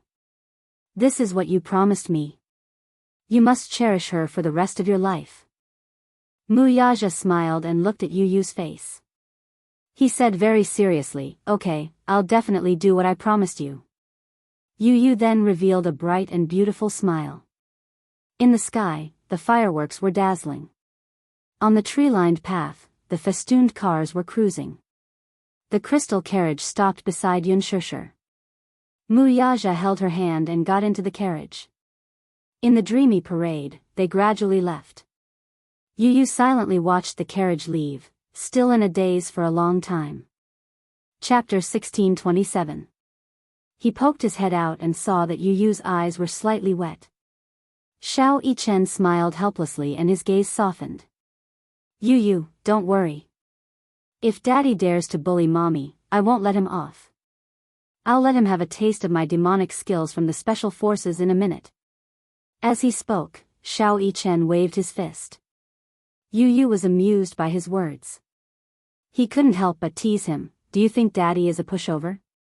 Xiao Yichen, forget it. You're still lacking in both intelligence and skills if you want to fight with Daddy. Hey. You. Xiao Yichen wanted to comfort him, but he ended up being snubbed instead. His mood instantly soured. Yu rubbed his eyes and said, idiot, you're overthinking. I'm not worried that Mommy will be bullied. I'm just a little touched. Xiao Yichen was even more surprised. You're touched. In his heart, Yu had always been an extremely noble and cold existence. He was cunning and sharp-tongued, and he was extremely mature. However, today, he saw the softest side of Yu's heart. All right. Let's go see the float parade. Xiao Yichen held his hand without any explanation. Yu nodded and the two little lads walked in the direction of the float parade. On the float parade. Xianxia looked at the float parade that kept passing by. On the float parade, there were two actors dressed as the king and queen from the fairy tale. They were waving at the tourists by the roadside. Wuxia had spent millions to book the entire fairy tale valley and silently prepared a romantic proposal for her. Although he had booked the entire valley, it was still open to tourists. He wanted the whole world to be a witness to this proposal. Just like in the fairy tale, however, the reality was, Wuxia sat in the carriage and held his forehead in frustration. As the carriage passed by, the tourists excitedly followed it and took pictures with their cameras in their hands. Luckily, he and Xianxia were wearing masks. Wuxia, who was usually swift and decisive, suddenly felt a little embarrassed. How childish.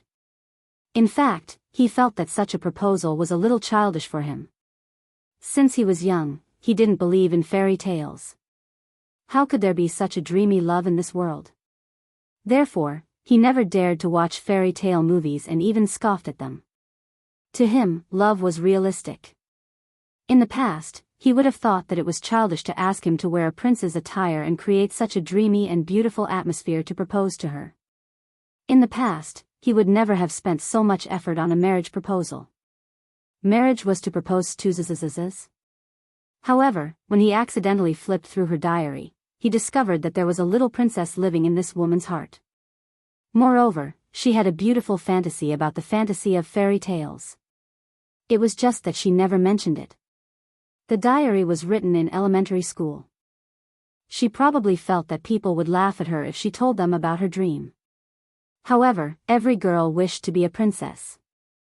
At least a princess in the eyes of the man she loved. She wanted to be protected and doted on for the rest of her life. Therefore, he wanted to fulfill her dream of being a princess and give her a memorable and romantic proposal. Chapter 1628.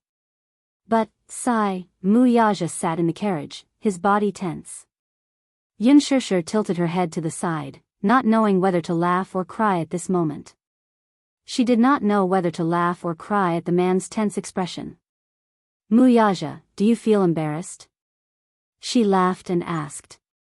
It was indeed a little childish for such a noble and cold man to wear a prince's suit and sit in such a childish crystal carriage. Wuxia did not want to talk. Xianxia held his hand. Did you prepare so much in secret to give me a surprise? Wuxia patted her head. Are you happy tonight? Yes. Of course I am happy. Xianxia looked down at the gown on her body and asked in confusion, where did you get this gown? It was custom made a long time ago. Wuxia said again, it was the main attraction of Chanel's spring fairy tale at the Milan fashion show. He liked it at first glance and had it custom made according to her size. Xianxia was so touched that she could not speak. Sometimes, Yu and Wuxia, this father and son pair, really had a strong similarity. On the surface, the two of them looked very noble and elegant, with cold expressions and cold gazes. However, sometimes, when they were with their loved ones, they were so warm. Wuxia really warmed her heart this time. Wuxia, Xianxia held his arm and blushed shyly. I love you, Wuxia lowered his head and looked at her. His eyes were full of love. The night scene was charming and the stars were bright. Xianxia looked out of the window and felt very satisfied. At the side, Wuxia saw that the night had turned cold. He took off his jacket and draped it over her shoulders. Hugging her shoulders, he asked, have you finished filming for today? At the mention of this, Xianxia's expression darkened. She sighed and replied dejectedly, no. I didn't perform well today, so I was scolded badly by director Gu. You didn't perform well? Wuxia asked suspiciously, not in good condition. Yes. Xianxia had just nodded when she suddenly remembered the reason why she didn't do a good job today. She was stunned. Facing him, she suddenly felt very guilty. If Wuxia found out about what happened on set today and found out about Hua Jin, what would they think of her? Would he misunderstand that she was having an affair with another man? When she thought about how Wuxia had parachuted onto the set and coincidentally met Gu Xingzi to revise with her, Xianxia still felt an inexplicable lingering fear. She didn't want him to know about this. She was afraid that he would misunderstand. She didn't want him to misunderstand. But if she didn't say it, she would feel inexplicably guilty. Wuxia saw that she kept her head down and didn't know what she was thinking. Suddenly, he said in a deep voice, Xia, don't act anymore. Marry me and be my wife. I will take care of you. Xianxia's expression suddenly froze. She lifted her head and looked at him in disbelief. I'm serious. Wuxia gazed into her eyes. Her bewilderment was reflected in his deep gaze. Let me finish. Chapter 1629. He hugged her. His gaze was filled with longing, and his eyes were filled with longing. You don't know how much I missed you in the 2 weeks that you were not around. That one sentence made her heart race. His seductive voice whispered into her ear, and his warm breath blew on her cheek, causing her heart to feel a little itchy. It was just a simple sentence, but it was full of deep meaning. Xianxia clenched her fists nervously. She was so embarrassed that her face and ears were red. She missed him too. However, other than filming, she spent most of her time memorizing the script. After filming started, there were some changes that needed to be made. Her character's lines had to be changed a lot. Hence, she spent a considerable amount of time memorizing the script. But she didn't want to. She had tried to ask Gu Xiaoyang for leave so that she could go home and spend time with her child and him. But her request was heartlessly rejected. Qin Zhou had also advised her not to ask for leave so often when filming had just started. Otherwise, the rest of the crew would misunderstand that she was enjoying special privileges. There were many people in the crew. Anything she said would be especially sensitive. If she wasn't careful, she would attract a lot of criticism. Seeing that she didn't respond, Wuxia grabbed her chin unhappily and narrowed his eyes. Don't tell me that you're just going to let me stay in an empty room all by myself? Stay in an empty room all by himself? Pfft, Xianxia was almost amused by his words, which were full of bitterness. Hey! What do you mean by staying in an empty room all by myself? Xianxia didn't know whether to laugh or cry at his resentful tone. Hey, Wuxia, stop fooling around. I'm not fooling around.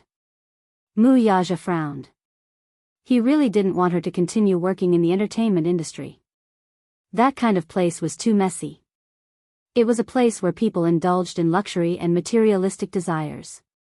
Regardless of whether they were men or women, it was a place where people abandoned all restraint. Although the entertainment industry was called the entertainment industry, what was it actually? It was just a backyard for the capitalists, a place for the rich and powerful to enjoy and play as much as they wanted. It was no longer that pure. In this day and age, those who could make a name for themselves in the entertainment industry were all backed by rich people. On the surface, it looked like a game between celebrities. In fact, the ones who were really playing the game were the capitalists behind them. She liked acting, that was fine, but he didn't want her to treat it as a career. Previously, he had thought that since she liked to perform, even though he didn't like her entering the entertainment industry and pursuing such a career, as her man, he shouldn't interfere with her. He should give her the greatest freedom to a certain extent. But now, he felt that he couldn't do that. If she treated acting as her career, then the time left for him would be greatly reduced. He had been without her for half a month. Without him, he felt that his days were dull and boring. He missed her. No matter if it was his body or mind, he missed her crazily. He was beyond redemption. He missed the days when he hugged her to sleep. Now, whether he closed his eyes or opened them, the side of the bed was empty. The huge room gave people a feeling of desolation. In the past, when she was at home, he would always feel warm whenever he came home. But now, when he opened the door, he felt that the house was a little less lively. It was too cold. Chapter 1630. Xianxia's heart skipped a beat. She actually saw an unconcealable loneliness on his face. It was only then that she suddenly realized, so, because of work, because of her neglect, he actually felt lonely. In her heart, a sense of guilt arose spontaneously. However, Xianxia was extremely conflicted. On one hand, she loved acting, but she also hated dealing with those foul and unspoken rules in the entertainment industry. On the other hand, she wanted to leave the entertainment industry to accompany him, but she felt that if a woman left her career and only stayed by a man's side, she would be like a beautiful vase and would always feel insecure. From what she knew, a woman also needed a career and needed to be self-reliant. She shouldn't rely on a man to live. Be my wife and I'll take care of you. Probably, in this world, no one would have the infinite confidence to say such a thing like him. She knew that her career might not even be worth a mention in his eyes. To her, she had worked hard to act, stayed up late to memorize the script, and dealt in that extravagant circle. In his eyes, the remuneration she received might not even be worth a minute of his benefits. To put it in a funny and ironic way, all the remuneration she received from acting in Lethal Beauty might not even be worth what he earned in a minute. However, although the remuneration was low, it was in exchange for her hard work. Being able to get the director's approval and be liked by the audience was her greatest satisfaction. Her career made her life more fulfilling. However, if she really left her career, returned to her family, and became a caged canary, she only needed to dress up beautifully and charmingly every day, like those upper-class ladies or socialites. She only needed to take care of her husband and children and surround her husband and children, but she didn't have her own career. Could it be that she would really be happy like that? Wouldn't such a life be too empty? It wasn't that she hadn't considered such a problem. However, she really lacked a sense of security. She didn't dare to use her own life as a stake to gamble her entire life. What if one day, he got tired of her? What if her marriage failed? Then she wouldn't have a career or a marriage. Wouldn't such a life be too miserable? Xianxia didn't dare to imagine. Perhaps he had too little confidence in himself. Wuxia looked at her. He didn't know what she was thinking. However, looking at her expression, it was complicated and unpredictable. It seemed that this woman was thinking about something again. He gently placed his palm on the back of her hand. Just as he was about to speak, Xianxia suddenly grabbed his hand and looked up with a serious expression. Can you give me some time? What time? Xianxia said seriously, I still don't want to give up my career. Why? Wuxia was deeply puzzled. Sure, your salary is nothing in my eyes, but I earned it on my own. Xianxia emphasized again. It's not about the amount, it's about my pride. Wuxia could not understand such pride. Chapter 1631. Wuxia's expression changed slightly when he heard this. What kind of logic does this woman have? He said, this is different. How is it different? Xianxia stared at him intently and said, how is it different? Is it because you're a man and I'm a woman? You're the strong one and I'm the weak one. So, as the weak one, I can only give up my right to have my own career and stay at home like those rich ladies, waiting for you to come back. Day after day, boring through each and every day? Is that so? Wuxia was suddenly speechless. Or is it because I'm a woman, so you're certain that I don't have your ability and that the money I earn won't be enough to support you? Xianxia asked again. Wuxia narrowed his eyes. It's not what you think. Xianxia was silent for a moment and stared at him. She took a deep breath and asked, then what is it?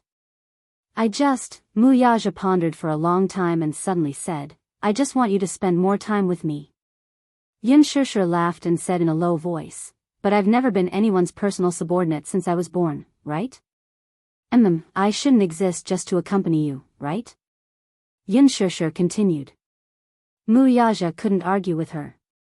Xianxia sighed and said plainly, actually, I know that you don't like my career. Although you won't interfere with me, I know that you don't like my job. Every look in your eyes, every expression, every detail is silently telling me that you hate my acting. You hate that I neglect you because of my acting. She paused for a moment and nodded with a guilty look. Yes, I know that there are many times when I neglect you, Yu and Xiao Chen. Especially in the last half a month, I really didn't have time to care about you. It's my fault. I admit that I also feel very guilty. I'm very sorry. Especially when I saw the birthday party you guys prepared for me, I felt especially guilty. I'm sorry. Wuxia's gaze softened. You don't have to apologize. It's not your fault. But I don't want to lose my job. I don't want to be like those rich ladies and become a caged canary.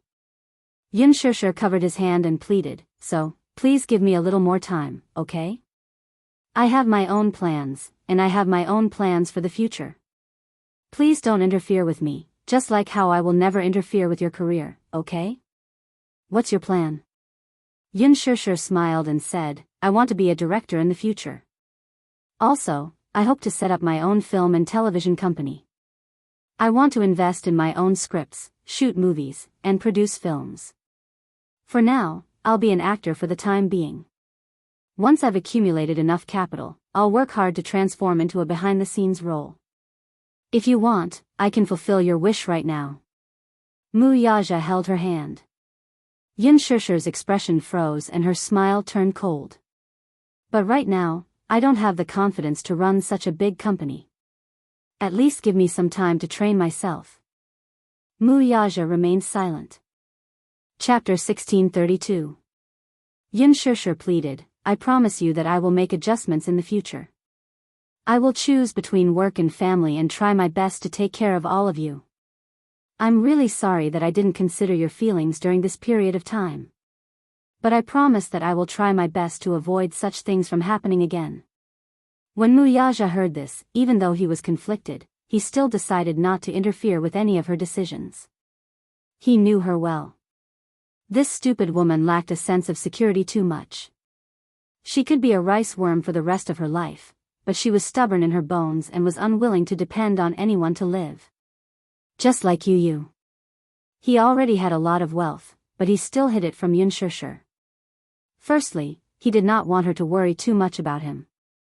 Secondly, even if Yu was worth billions, Yin Shusher would not depend on him to live. This was also why she was cute and charming. She was different from those materialistic women in the industry who were greedy for power. He probably hoped to earn money with his own ability and spend his own money in a dignified manner. In fact, she was indeed very talented in acting. It was indeed a good choice to work behind the scenes in the future. How much time do you need? He raised his eyebrows and asked. His attitude showed that he had already compromised. Yin Shusher thought for a moment and then smiled. Give me 5 years. 5 years was enough for him to accumulate experience. In these 5 years, she would work hard to learn and accumulate more surprises to be fully prepared for a transition behind the scenes in the future. Actually, it's not that I didn't think of retiring. But I'm the one who decided to act. Since I made this decision, I should be responsible for my own decision. If I quit now, not to mention the sky-high liquidated damages, I will definitely implicate Qin Zhou. If I suddenly announce that I'm quitting the entertainment industry in the middle of filming, this would be a little too irresponsible. I know that I didn't have the chance to take care of my family for the past 2 weeks, and I feel very guilty. I thought about it and decided to ask Qin Zhou to help me and the crew to try to take 2 days off every week to go home. After this film, I will only accept works that I like. I won't let my schedule be so full anymore. If he took a step back, she would also take a step back. Moreover, she was very sincere. She had always placed her family first. Before this, she never expected that after entering the entertainment industry, she would be so busy that she didn't even have time to take care of her family. She had originally planned to focus on her family after filming The Green Apple, and occasionally take on a few projects that she was interested in. During this process, she would work hard to study screenwriting and directing. Between acting and directing, she was more interested in directing. When her abilities matured, perhaps she could also help him manage Huanyu.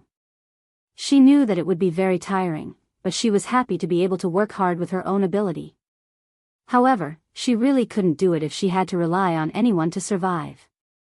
After she finished speaking, she looked at him with some apprehension. She was afraid that he would object and that he would not understand. Mu Yaja frowned but did not object in the end. He curled his thin lips and looked at her gently. He raised his hand and gently stroked her head with a doting smile. Good. I will wait for you. He gave her 5 years. These words gave Yin Shusher great relief. Chapter 1633. Leaning on his shoulder, she said softly, Mu Yaja, thank you. Thank you for understanding my stubbornness. Thank you for understanding my decision. She leaned over, her soft and exquisite body pressing against his. Mu Yaja hugged her tightly, but purposely teased her. He lowered his head and kissed her red lips, asking back, You? How do you plan to thank me? Yin Shusher looked up, only to see him looking at her with a bit of passion and anticipation. Yin Shusher suddenly smiled, her bright eyes reflecting the gorgeous fireworks in the sky. Her smile was like a flower. Amidst the fireworks in the sky, she took the initiative to hook her arms around his neck. Her beautiful face leaned closer to him, and then, her sweet red lips gently pressed against his thin lips that were cold from the cold wind. The kiss deepened, gentle and charming. The crystal horse carriage drove through the romantic cherry blossom avenue. The passers-by looked up and saw an indescribably beautiful woman kissing a handsome man in the carriage. They all exclaimed in amazement, "Oh my God! Quick, look! Quick, look at the horse carriage! It's so romantic! I heard that Fairy Tale Valley has been booked by someone today, decorating it dreamily for the proposal ceremony, and it's open to tourists for free. Let the tourists witness it. Don't tell me it's the two people in the horse carriage. The woman is so beautiful, and the man is so handsome. Oh my God! They're so compatible." Under the witness of the crowd, under the beautiful and gorgeous fireworks, Xianxia hugged him, kissed him, and used the most intimate way to respond to him. Wuxia could not help but wrap his arms around her slim waist. His sexy lips curled into a slight smile. He was obviously very satisfied with her initiative. This kiss continued all the way to the main gate, and he was still reluctant to part. From the beginning, she took the initiative, until later, when she fell into his control, he kept attacking with impatient passion, attacking the city, unwilling to be separated from her. Xianxia was almost suffocated by his kiss. In a daze, she tried to force herself to sober up, but from the corner of her eyes, she saw that the horse carriage had already driven to the main gate, and the extended Bentley was waiting quietly at the gate. However, the driver standing in front of the car door did not dare to look directly at it, his head lowered, eyes and nose looking down, not daring to disturb them. She was even more embarrassed. Clenching her fist, she lightly punched his shoulder. But he was unmoved, not allowing her to escape. He held her neck tightly, forcing her lips to be closer to his, the tip of his tongue between her lips, constantly stealing her sweet breath. How long has it been since he tasted such deliciousness? He already could not remember. Kissing her, he could not stop. No. Xianxia was angry and embarrassed. This man, how could he not bear to stop once he started kissing her? There were so many people at the gate. Didn't he know he?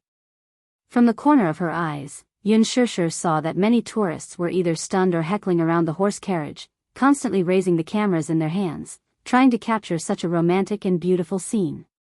Wasn't this a little too high profile? Xianxia punched his shoulder, but before she could say anything to stop him, she felt the world spinning in front of her eyes. This man actually carried her in his arms and stepped out of the horse carriage. Chapter 1634. Xianxia saw the heat in his eyes. "You, Shu." Wuxia's voice was hoarse and dark, as if he was trying hard to suppress something. "Be good, don't talk." Her soft and bone-chilling voice was undoubtedly the most powerful aphrodisiac at this moment. If he wasn't careful, he would be completely ignited. He could still barely hold it in. Wuxia carried her and walked to the front of the car.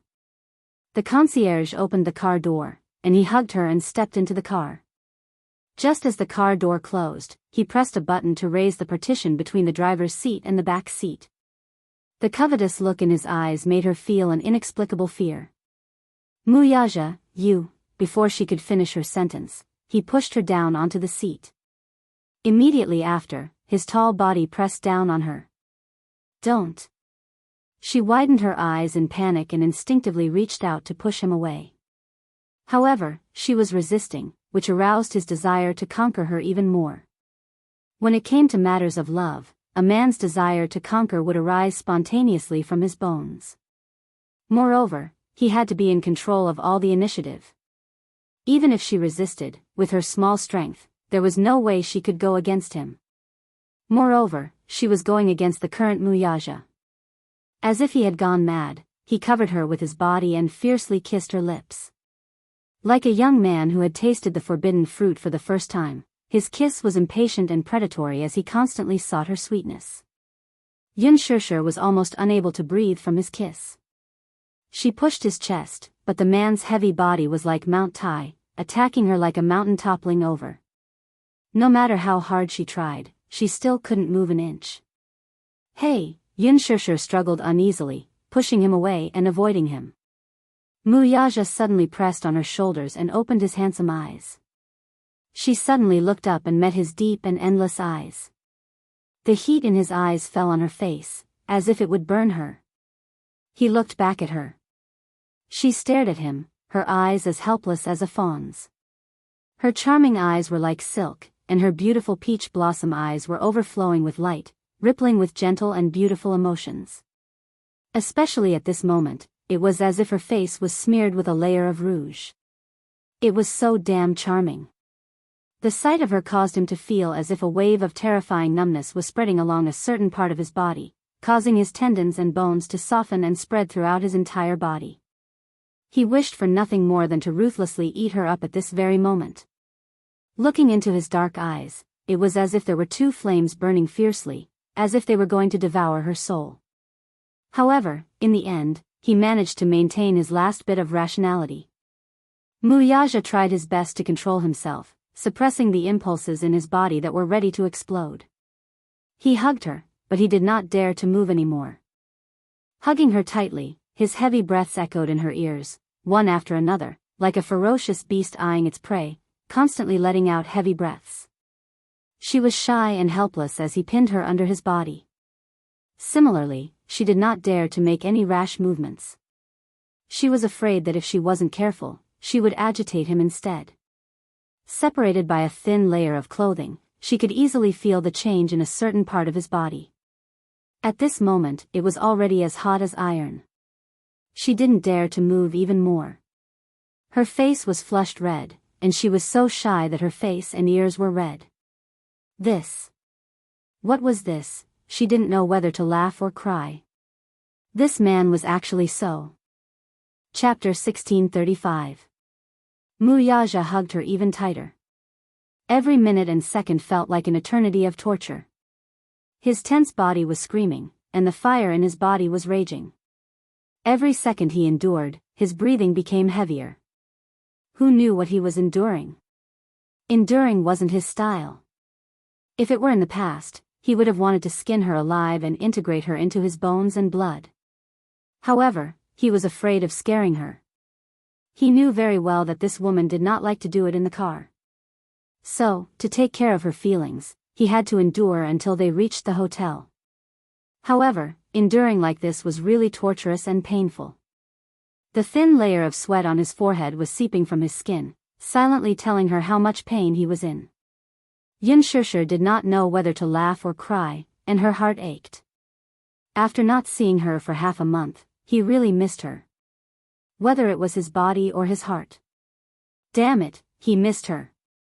From his tense body and the fiery temperature, she could feel how hard this man was enduring at this moment. She hugged him tightly, and her heart could not bear to see him like this. Therefore, she held his handsome face lovingly and kissed him encouragingly between his eyebrows. "Thank you," she said sincerely. "Thank you for doing so much for her. Thank you for giving in and changing for her." He used to be such a proud man, but for her, he kept changing and giving in. "Kiss me." His dark eyes were burning brightly as he stared at her face and said to her. Xianxia smiled and kissed his thin lips. However, he was not satisfied. He kissed her lips deeply, as if he could use this to cool down his burning body and mind. Unexpectedly, this kiss was so inseparable that they kissed all the way. When the car stopped at the entrance of the hotel, he hugged her. The person in his arms was already in a daze from his kiss, and she did not know where she was from. When they were outside the car, the chauffeur gently knocked on the car window and said carefully, "CEO Mu, we've arrived." Only then did the two people in the car wake up. He left her lips, only to see her face in a daze. Her face was tender and naive, but it made her even more charming.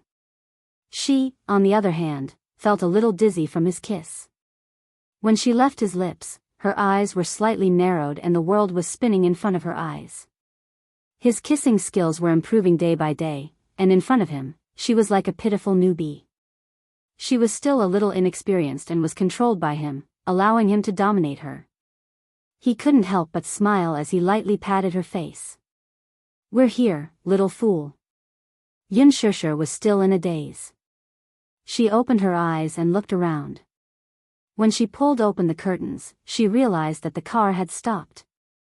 She asked dizzily, "Where is this?" Hotel. Just as he finished speaking, before she could regain her senses, he pulled her into his arms and got out of the car. She let out a soft, ah. At the entrance of the hotel, rows of waiters stood respectfully. Under everyone's gaze, he carried her in his arms and walked through the door grandly. Once again, Xianxia was so embarrassed that her face was burning red. Why was this man so high profile? Couldn't he keep a lower profile? If other people saw him carrying her like this, what would they think? She gently hit his shoulders and said softly, "Hey, can you put me down? I can walk on my own." Chapter 1636. He loved her dearly. Seeing her in a daze, her body limp and weak without any energy, how could she walk? But if Xianxia knew what the man was thinking at that moment, she would roll her eyes again. Heavens, just how precious was she in his heart? He couldn't even bear to walk a few steps. Sometimes, it really wasn't an exaggeration. In front of this man, her pair of legs were just like decorations. They were purely for looks and had no practical use at all. But if he could do that, Wuxia was willing to carry her like this all the time. He couldn't wait for her to grow on his body. Haha. If Xianxia knew what he was thinking, she would probably not know whether to laugh or cry. He carried her and got out of the car. As if he didn't see the embarrassment on her face, he hugged her and strode towards the hotel with big steps. When the 2 rows of concierges saw him, they all lowered their heads and bowed in unison. All of them kept their heads down and didn't dare to look up. With the concierge leading the way, he carried her into the elevator. Under her many requests, he finally put her down. However, she didn't know if it was because she had been pressed down by him for a long time, but the moment her feet touched the ground, she went limp and almost fell to the ground. She managed to support him and barely managed to stand firm. The man looked at her, but there was a hint of playfulness in his eyes. He stretched out his long arm and wrapped it around her slender waist. His strong arm firmly supported her and lifted her body up a little. The elevator door slowly closed. At that moment, only the 2 of them were left in the narrow space. The quieter the space, the clearer the sound of the man's covetous breathing could be heard. It was heavy and deep, rising and falling one after another. It was obvious that he had endured to the point where he was on the verge of exploding. Xianxia held onto his arm and could clearly feel his tense muscles. She didn't know why, but she inexplicably felt her legs go limp. Her face and ears were red as she thought about how this man had suppressed himself for so long. She didn't know what kind of storm she would have to face next. Because of that, she felt a little uneasy and didn't know what to do. The hotel building was 30 stories high. The suite he booked was on the 28th floor. The floor numbers jumped and the elevator continued to climb. At the same time, the temperature in the elevator also rose. Xianxia sensed that his body was getting hotter and hotter, and she silently wanted to hide to the side. However, he immediately noticed her subtle movement and abruptly grabbed her waist. He snorted, "What are you hiding for? I won't eat you." Would it eat her up? She couldn't help but question his words. This man was truly a monster. It was as if he had an inexhaustible amount of energy, and he never felt tired at all. How could he be so powerful? She had heard that most men would only be able to last one night in bed before they would be exhausted. However, this man only needed to recharge his energy for a short period of time, take a shower, and change into a suit. Then, he would return to his work in high spirits with the demeanor of an elite of the empire. Wasn't he tired? Or was he born with great physical strength? According to her observation, this was under the condition that he was conservative. Every time he still had some reservations in bed, she was already being tormented to the point where she was about to fall apart. If he didn't hold back, what would happen? Ah. Chapter 1637. Xianxia couldn't control herself from letting her imagination run wild. When she came back to her senses, she clenched her fists tightly. She was secretly annoyed at herself for thinking of such a dirty question. On one hand, she forced herself to stop thinking about it.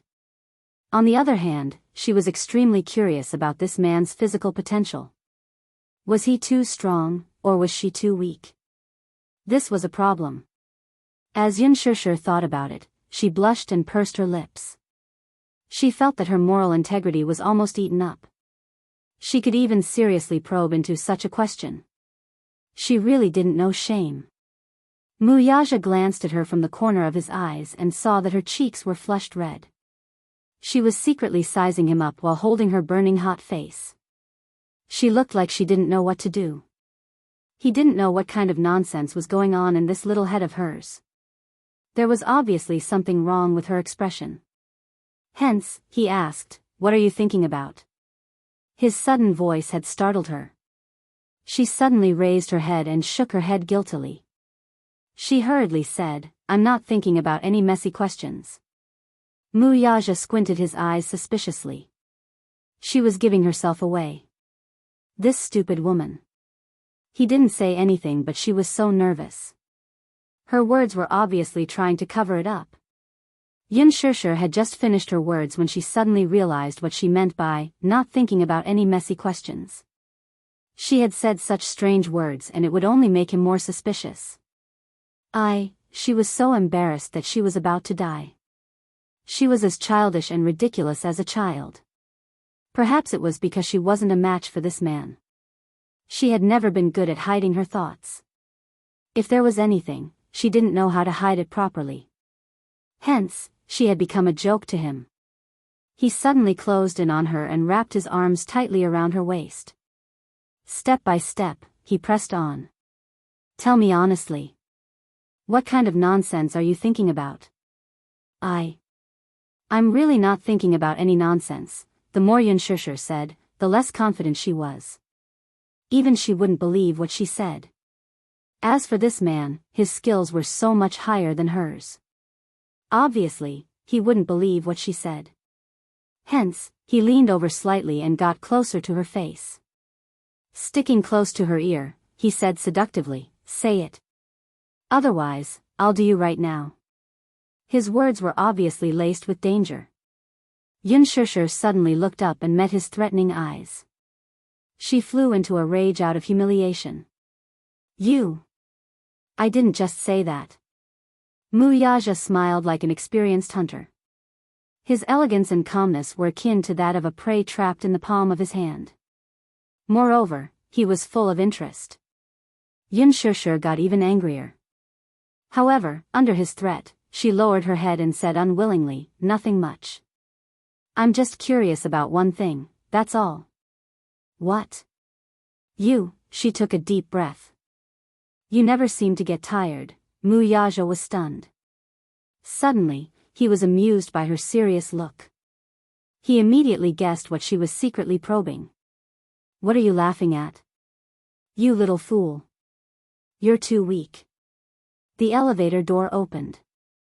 He took her hand and strode into the room. He walked so fast that she stumbled behind him, unable to keep up. Wuxia. Chapter 1638. Don't, the door wasn't closed yet. However, what she got in return was the man's kiss. It was as if at this moment, the emotions that had been suppressed for a long time had finally been released. For the past half a month, including the journey from Fairy Tale Valley to the hotel, he had been trying his best to restrain himself so that at this moment, he would not hold back at all. He lowered his head, pressed down on her shoulders, and kissed her deeply. The ferocious and predatory energy was comparable to when they were in the car just now. In fact, it was even more ferocious. Even though she repeatedly cried out in surprise, she could not resist him. He pressed his lips against hers and swallowed all of her resistance and rejection into his stomach. Previously, to take care of her, he had tolerated himself. However, now that they were here, it was the world where he could do whatever he wanted. He did not need to care about those trivial matters, and he did not need to suffer any more. Now, he only needed to think about how to properly taste her goodness. In an instant, he had filtered out more than 10 positions in his mind. Just as his fingertips touched her skin, he felt a burning sensation and kissed her fiercely. In the past half a month, he had missed her so much that he had missed her so much. He was also surprised that he could actually control himself and not fly to the set to look for her. This woman had a unique charm. Once he had tasted her, he would never forget her. No matter what, he would always be able to recall her sweetness. In this world, other than her, there was probably no other woman who could be so compatible with him. As he kissed her, it was as if he was reminded of the time when he had her. That carefree and unrestrained feeling was still vivid in his mind. When he touched her, it was as if he was bewitched and could not get rid of it. Door. As Xianxia struggled, she tried her best to remind him that he seemed to have something that he had not done. However, Wuxia was a little impatient. His long arms stretched out and with a click, the door was successfully closed as she wished. When she saw this, she heaved a sigh of relief. In the next second, she was lifted into the air. He actually reached out and his strong arm held her up steadily. At this moment, she was facing him with her back against the entryway, but her whole body was lifted into the air by him. Look at me, Wuxia reached out a hand and grabbed her chin, forcing her to look at him. Look at me. Xianxia looked at him and her gaze froze. Stupid woman, you should concentrate now. He was a little dissatisfied that she was distracted by unimportant things, so there was some displeasure in his eyes. All of your time tonight belongs to me. After saying that, he steadied her and withdrew from her. The emotions that he had been suppressing for a long time were already clamoring to the extreme. With a ferocious ferocity, he practically charged straight into her. He didn't give her any room to breathe. He pressed her down and took her for himself. Ferocious, he was as ferocious as a wild beast. He wanted her, he wanted her, he wanted her, he wanted her, he wanted her, he wanted her. Even though she was prepared for it, she was still frightened by such a shocking impact. After he was done, he panted heavily and hugged her, not willing to let go. Holding her in his arms, he walked to the living room, sat on the sofa, and continued what he had yet to enjoy. Chapter 1639. The battle lasted until midnight, but the man was still not satisfied. He fully displayed his seemingly inexhaustible stamina, and it was as if he wanted to use this night to vent all his longing for her for the past half a month. When he was aroused, he kept calling her name, and she kept responding to him. At first, she tried her best to cooperate with him, but later on, she was so tired that she gradually lost her stamina. The battle was close to madness, and the smoke of gunpowder filled every corner of the bedroom. She only felt that the world had gone crazy.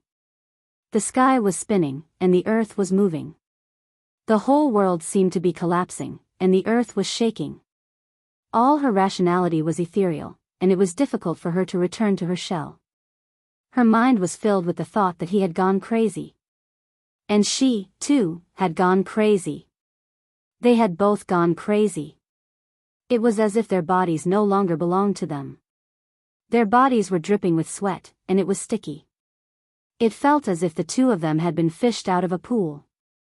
Outside the door, the two little lads were curiously leaning against the door. They originally wanted to sneak around and find out what was going on. However, they were helpless as the soundproofing of the hotel was really amazing. The two of them wanted to stick their ears to the door, but they still couldn't hear anything. Sigh, forget it. Yu suddenly snorted and said, I listened to your nonsense, and that's why I came to do such a thing with you. Eavesdropping on Daddy and Mommy is too despicable. If Daddy finds out, he'll be angry again. Xiao Yichen felt wronged and said, Boo-hoo, you were the one who wanted to steal, shut up. Yu blushed and covered his mouth. He said anxiously, if you continue to talk nonsense, I'll ignore you. Okay. I won't talk nonsense anymore. I wanted to eavesdrop, so I pulled you along. As an older brother, Xiao Yichen naturally gave in to him, so he couldn't be bothered to argue with him. Yu was satisfied. He pursed his lips and looked at Xiao Yichen with a smile. He opened his palm and said, okay. Let's go back to the room to rest. Okay. Xiao Yichen held his hand, and the two little rascals held hands as they returned to their room to rest. It was late at night outside the window. With a deep groan from the man, the two of them climbed up the gorgeous clouds. At this time, the two bodies lying on the bed were already soaked in hot sweat. Towards the end, he suddenly grabbed her cheeks and kissed her seductive little mouth.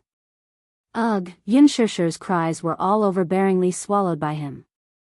With the last bit of strength, he completely relaxed his tense body and laid on top of her, panting heavily and rapidly. The man's sexy and deep breathing kept echoing in her ears. His warm breath brushed against her ear, making her feel itchy, but she was powerless to resist. After that, she was completely paralyzed in his arms, unable to move at all. And the important responsibility of dealing with the aftermath naturally fell on him. After Wuxia calmed down, he couldn't help but scratch the bridge of her nose. Little rascal. This stupid woman. Throughout the whole process, he was the one who put in the effort. What about her? After everything was over, she was like a little rascal who only knew how to act shamelessly. She was paralyzed in his arms and didn't want to move at all. But it wasn't her fault. Chapter 1640. When he calmed his breathing, she was still panting heavily. One after another, it was as if the surrounding air was extremely thin and she was almost unable to breathe. It was as if he was trying his best to fill it up, but no matter what, he felt that it was not enough. Under his enlightenment, her body seemed to have turned into a puddle of spring water. Wuxia hugged her and walked into the bathroom. He filled the bathtub with warm water and sank her into the water, letting the two of their bodies submerge in it. When he calmed down, he liked to hold her like this. Then, he would quietly admire her beauty. Xianxia nestled in his arms, her left face quietly pressed against his chest. The hair on her face was soaked with sweat and messily stuck to her face. However, after hundreds of years, it did not affect her pure beauty in the slightest. Her beauty was a kind of otherworldly beauty that did not hide a trace of dirt. At this moment, her eyes were half closed and there was a trace of drifting in her eyes. Her long and thick eyelashes drooped down, covering her eyelids with a layer of shadow. Her eyelashes were moistened with sweat and there were a few droplets of mist standing on them, making this beauty even more ethereal. He secretly thought in his heart that if it was in the ancient times, she would definitely be an evil concubine that would bring disaster to the country. She would definitely be the kind of beauty that would cause chaos in the imperial court. So much so that for him who had always had a firm heart, in that moment, a cold thought suddenly floated in his mind: he might as well just die on top of her. Wuxia helped her clean up and at the same time, he still could not control himself from entangling with her lips. Xianxia, however, was enjoying his gentle intimacy. She hooked her arms around his shoulders and responded to his kiss. Occasionally, she would stick out the tip of her tongue and poke him. Wuxia originally wanted to teach her a lesson, but just as he carried her upright, this pitiful little woman was so wronged that she was begging for mercy. I really can't do it today. I will be killed by you here. Let me go, please. I don't want it. I really can't want it anymore. Seeing her so pitiful, Wuxia showed mercy and dispelled the thought. After the two of them had taken a shower, he wiped her clean and carried her back to the bedroom. After getting on the bed, Xianxia comfortably rested her head on his arm and fell asleep soundly. This sleep was peaceful and steady, and it was actually a dreamless sleep. Early in the morning, he was woken up by the urgent ringing of the phone in the living room. Xianxia was still sleepy, but Wuxia was suddenly woken up. He put on a bathrobe and walked to the living room. He saw that it was Xianxia's phone ringing in her handbag. He picked up the phone and heard Qin Zhou's voice on the other end. Xia. Where are you? Yesterday, the crew found out that it was your birthday and wanted to celebrate with you, but you disappeared without a trace. Wuxia's brows sank slightly when he heard the manager's voice. She's with me. These 5 words were a high-profile declaration of sovereignty. In his eyes, Qin Zhou was undoubtedly a big love rival. It was a heinous crime to divide up the time that they spent together. Before Xianxia could respond, Qin Zhou heard Wuxia's deep voice and was so shocked that he almost threw his phone away. After a short moment of shock, Qin Zhou laughed. Chairman Mu. Haha. So Xianxia is with you. I'm relieved. Xianxia is now. She's still sleeping. Chapter 1641. The words "too tired" left enough room for one's imagination to run wild. The corners of his lips twitched. He could almost guess the reason behind her "too tired." They hadn't seen each other for more than half a month.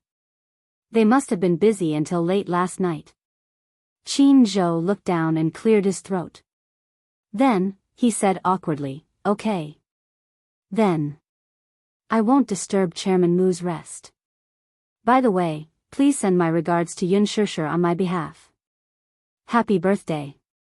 Mu Yaja, however, replied, "You can say that to her face. I'm never in charge of passing on messages." Qin Zhou, his tone was so harsh early in the morning. Just a few words and it was full of tension. It seemed like he was implying that he was blaming him for making her schedule too full. There was clearly a hidden meaning in his words. Qin Zhou awkwardly exchanged a few more words before hanging up the phone. After giving it some thought, he realized that he had indeed made her schedule too full recently. After reflecting on it, he made another call to rearrange her schedule. Mu Yaja hung up the phone and returned to his room. In the afternoon, Yun Xianxia was jolted awake by the noisy ringtone of her phone. She abruptly woke up from the ringing of the bell. She opened her eyes and heard the ringing of the bell. She turned her head and realized that the phone in her handbag had unknowingly been placed next to her pillow. She calmed her disturbed state of mind. Just as she raised her hand and was about to grab her phone, she was suddenly shocked by the feeling of accounting coming from the joints of her arm.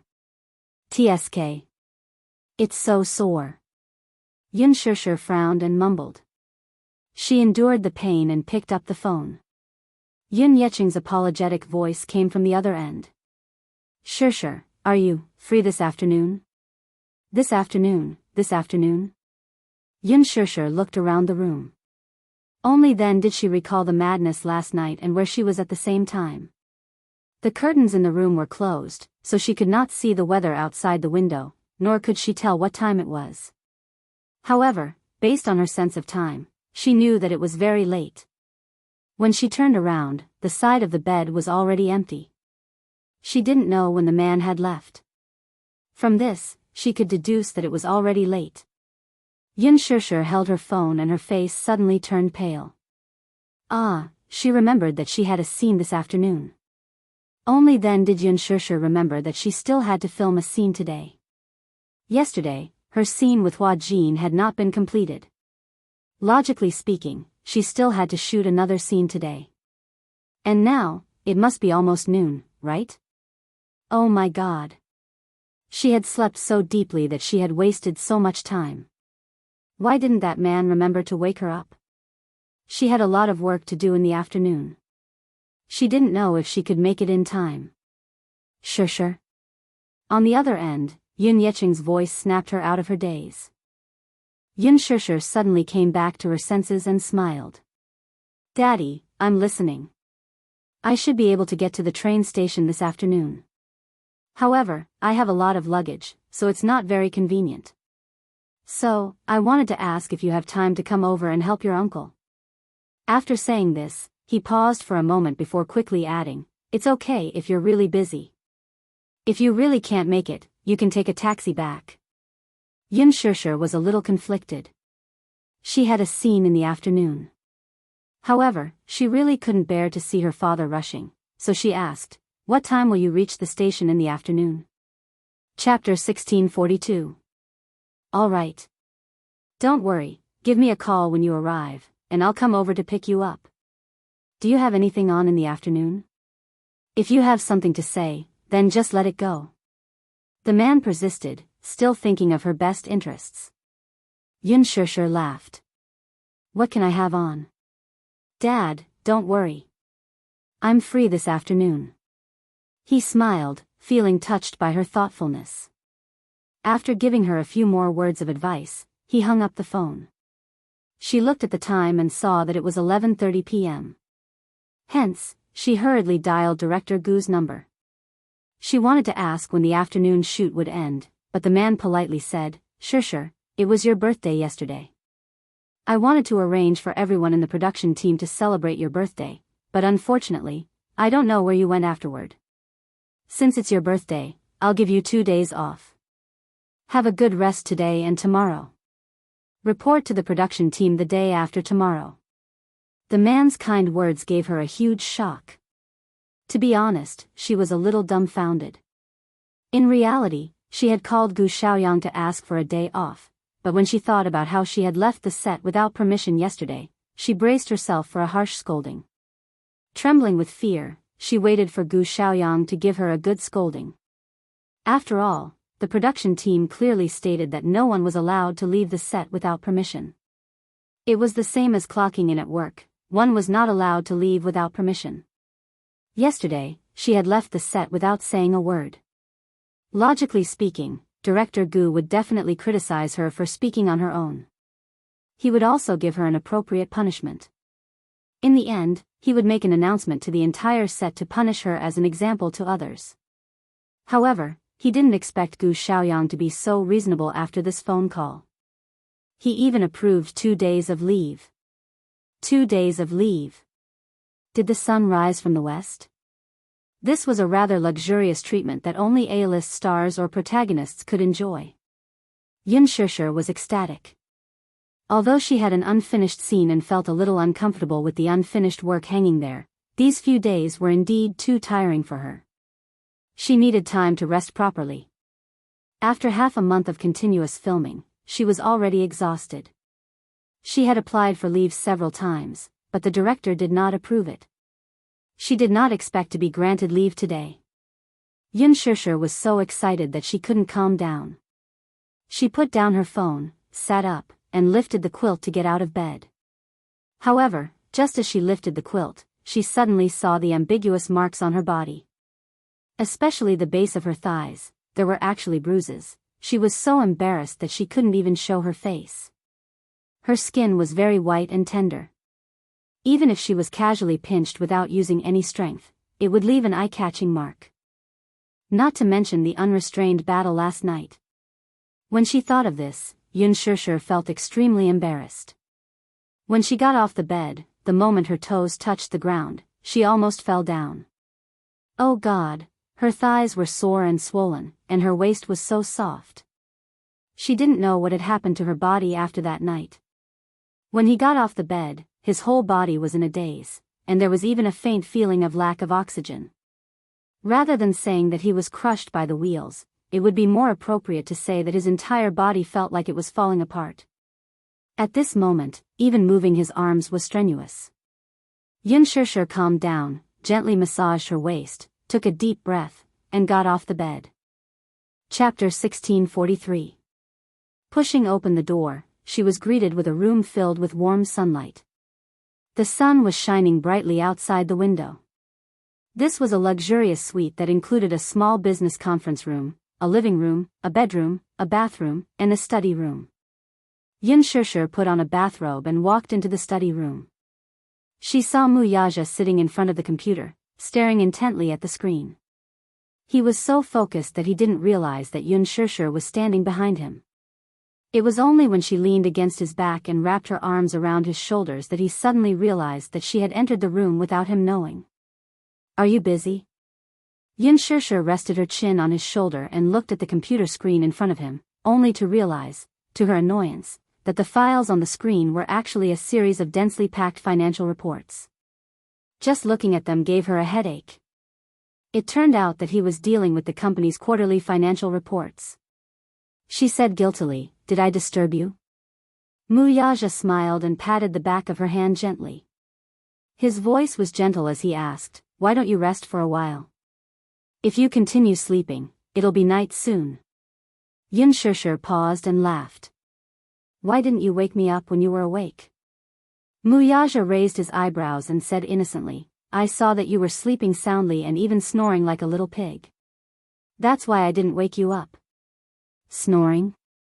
Yun Shishir was shocked. She was shocked and retorted with a red face, "You're talking nonsense. I never snore when I sleep.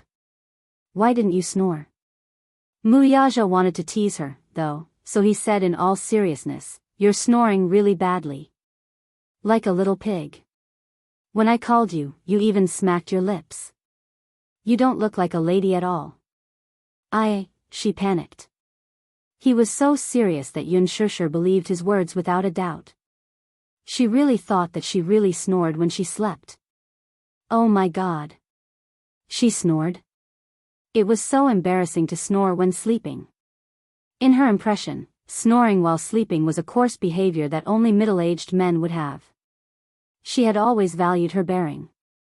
When she thought about how she had actually snored and let this man hear it, for a moment, she only felt her cheeks burning. It was incomparably embarrassing. Feeling conflicted, Yun Shishir bit her lower lip. She wanted to cry but had no tears. Pouting, she carefully defended herself. Actually, it's normal for people to snore sometimes. Sometimes, when people are too tired, they will snore when they sleep, don't. Halfway through her words, she felt embarrassed. She wanted to say that he didn't mind her. Wuxia, on the other hand, was tickled by his earnest attempt to absolve himself. Thus, he raised his hand and couldn't help but pinch the tip of her nose as he teased, "You're not just snoring. I really want to take a picture of how ugly you look when you sleep." Huh? What's wrong with me? What do you mean not only? What's wrong with me? Wuxia nodded seriously. Yes. Does drooling count with drooling? Boom, wait a minute.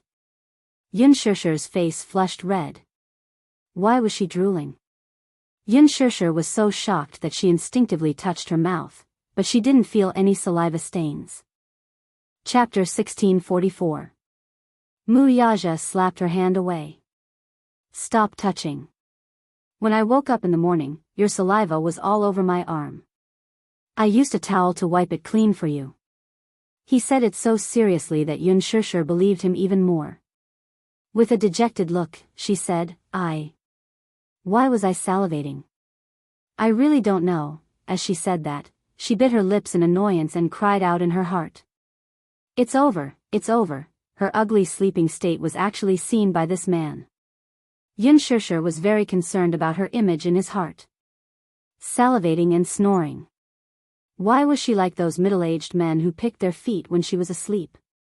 Seeing her reaction, Wuxia found it cute and interesting. He couldn't help but curve his lips and snigger. Yun Shishir heard him snickering and looked at him suspiciously. Alas, he was quick to restrain himself. By the time he looked at her, his smile had already disappeared and he was looking at her with a straight face. He did not know how to laugh at all. I might really be too tired. I hope you don't mind. However, Wuxia harumphed coldly. Salivating and snoring. I can tolerate that. But do you know that talking in your sleep in the middle of the night, rolling up the blanket, and even kicking people? That's really too much. Yun Shishir widened her eyes in shock and looked at him in disbelief. That's impossible. When I'm sleeping, I'm quite well behaved. I've never kicked people or talked in my sleep. Rolling up the blanket was especially too much. When I woke up in the middle of the night, the blanket on my body was gone. As he said that, Wuxia sighed helplessly. I really don't know how badly you tormented me last night. Yun Shishir bit her lips. She really wanted to cry but had no tears. She really didn't know that she had so many bad habits when she was asleep. Wuxia even sneezed according to the situation, scaring Yun Shishir so much that she didn't know what to do. Are you alright? It's fine. Wuxia frowned. She probably caught a cold. When Yun Shishir heard this, she felt even more regretful. She wrapped her arms around his and said, I'm sorry, I didn't know. I really didn't know my sleeping posture was so bad. That was because I had always slept alone. You had never said that when I slept with him in the past. That's why I didn't know I had a bad sleeping posture. When Wuxia heard this, he laughed in his heart, but on the surface, he pretended to be noble and cold, ignoring her. Yun Shishir was even more frightened, thinking that what he said was true. She said pitifully, You Did you catch a cold? If I catch a cold, I'll feel guilty. Just as she was racking her brains to come up with a way to smooth things over, the man's lips curled into a smile as he suddenly wrapped his arms around her waist. In just a split second, he had her in his embrace. Lowering his head to look at her, he lovingly planted a kiss on her cheek. Her. Little idiot, no matter how bad your sleeping posture is, I like it. Xianxia was stunned. Looking at the playful look in his eyes, she suddenly reacted. Pointing at him, she complained, You weren't teasing me just now, were you? You just realized. Wuxia moved his face closer to hers. The playful smile in his eyes had a tinge of naughtiness as their noses touched. I like to tease you. He liked to see her flustered and helpless, like an anxious little bunny. Chapter 1645. This was probably one of the few disgusting interests that he could enjoy. Xianxia punched him hard, but even though she used a lot of strength, it did not hurt him at all. He could not help but laugh. To him, this little fellow's strength was not worth mentioning at all. Wuxia, why are you so bad? You actually lied to me and said that my sleeping posture was bad, hey? Do you know that I almost believed you? Xianxia felt extremely wronged. She had actually been so stupid to believe his words and even seriously consider how to explain herself. But she did not expect that he was just teasing her. She was extremely unhappy. Why did she feel so stupid and gullible? Was it fun to tease her? Wuxia rubbed the tip of her nose and asked gently, Why are you getting out of bed now? I saw that you were so tired yesterday. Why don't you rest for a while more? His words fell into her ears, but they were extremely ambiguous. Seeing that she was so tired, his words made her recall the crazy scene from last night and her face became even hotter. She pushed him away and stood up from his body. She was afraid that he would see her blushing face and tease her again. So she walked to the bedside and pushed the window open slightly to let the breeze in from outside to cool down her burning face a little. Wuxia sat on the chair and turned around. He found it funny and said, What's the matter? Feeling shy? No way. Xianxia turned around and glared at him. Stop teasing me, okay? He smiled and nodded, restraining himself a little. He knew that this stupid woman was especially thin-skinned. Some jokes should be stopped when appropriate. If they went overboard, even a rabbit would bite when anxious. Xianxia suddenly asked, Are you free this afternoon? Yes. Wuxia replied. Actually, he still had a few cases to deal with in the afternoon. However, one of the standards of being a wife's slave was that whenever she asked if he was free or if he had time, it meant that she had something to do. Therefore, even if he had something to do, he had to answer yes. If he couldn't finish the case, he could leave it for tomorrow. He wasn't in a hurry anyway. She was number one. If Xianxia knew about this, she would definitely be touched to death. However, as a man, he would definitely want to save face. He couldn't let her know that he had rejected several cases for her. If she found out, she might secretly feel proud of herself. Seeing that he was free, Xianxia asked, Can you come with me to pick someone up this afternoon? Who? My father. Xianxia smiled. He's coming back to Beijing today. He'll arrive at the train station in the afternoon. It should be around 4:00.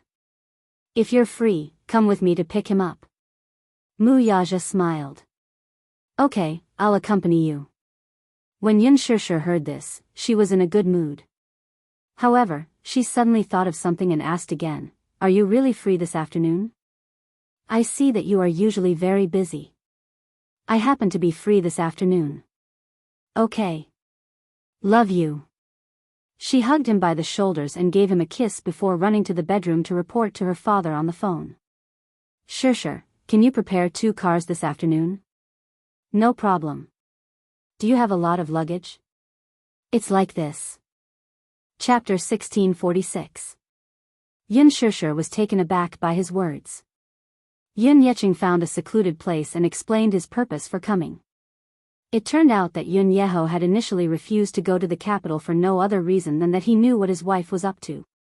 She wanted to make use of this opportunity to escape from this destitute place and, by basking in Yun Yeqing's limelight, secure a good job for her 2 daughters in the city. If she could find a decent job in the city, it would be a glorious thing. This job, however, was another matter altogether. She was mainly thinking that if she could find a wealthy husband for her 2 daughters in the city, then she wouldn't have to worry about the rest of her life. Furthermore, with Yun Yeqing in the city, she would not have to work so hard to serve him. She even planned to find a second love and marry another man in the city. After all, she was still young in her 40s. She could not let Yun Yeho drag her down for the rest of her life. If she could marry another man, she would decisively kick away the crippled Yun Yeho and live a happy life of her own. Women, after all. Husband and wife were birds in the same forest, but they would fly away in the face of disaster. Moreover, there was a saying that went, "A fine bird chooses a tree to nest in." Yun Yeho was crippled and had lost his ability to work. He would have to rely on others to take care of him for the rest of his life.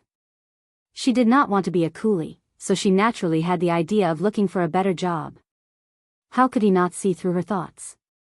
After being married for so many years, he had long figured out what she was thinking.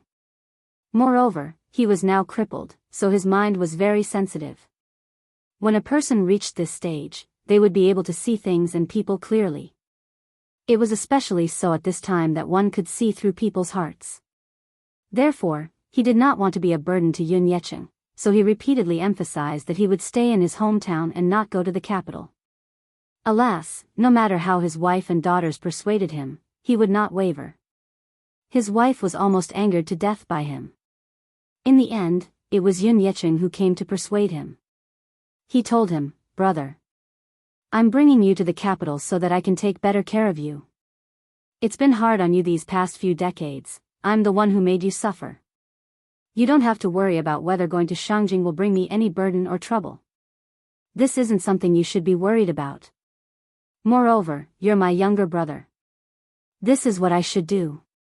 Don't tell me you want me to leave you at home and watch you suffer.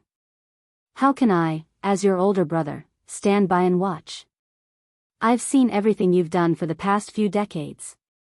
When I was in my prime, you quietly took care of my old mother for me. When I was down and out, you secretly came to the capital and gave me your hard-earned money. And these past few decades, you've been fulfilling filial piety on my behalf. You've been responsible for so many years. You've been responsible for so many things that you shouldn't be responsible for. Now that you can't bear it anymore, it's time for me, your older brother, to take responsibility for you. Mother is no longer here, and you are one of the few things I care about in this world. Come with me to the capital and let me take good care of you. Now that life is better, and Shirshir is also working hard, I have nothing to worry about other than you." Chapter 1647. Ah ho, don't say such things. In any case, I've already made up my mind to bring you back to the capital. You don't have to throw a tantrum, just listen to my arrangements. Yun Yeho was touched by this, but he could not say anything about it. Now that Yun Yeqing was bringing Yun Yeho to the capital, his troublesome wife and 2 daughters would, of course, follow suit. As a result, Xiangyu and her 2 daughters had packed their bags and followed him excitedly to the capital to enjoy life. As mentioned earlier, when Yun Yeho was young, he worked at a construction site and earned enough money to build a new house in his hometown. After building the new house, he married his wife and gave birth to a pair of daughters. What happened in the end? Although they were not rich at first, they still led a stable life. Man proposes, God disposes. Yun Yeho got injured while working and became half-paralyzed. With his pillar of support collapsing, the burden of living naturally fell on his wife's shoulders. She had a seriously ill mother-in-law and a half-paralyzed husband at home. Logically speaking, if he got injured at the construction site, it would be considered a work injury and he should be compensated. Alas, the contractor ran away with the worker's hard-earned money and could not be found. Not to mention compensation, he did not even get a single cent of his salary.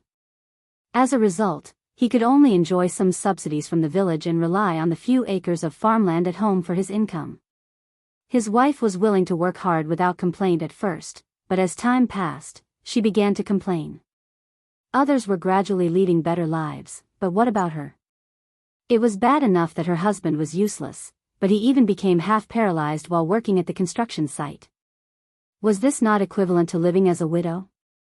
Not to mention earning money, she could not even live a normal life as a married couple. Although she had 2 daughters, she was not even 40 years old. She was at the age when she needed to live a life as a married couple. Now that she was half paralyzed, she was practically a widow. This was even better. During the day, she had to farm outside, and when she returned, she had to take care of a seriously ill mother-in-law. Yun Yeho, who was bedridden, also needed to be taken care of. Gradually, her complaints increased.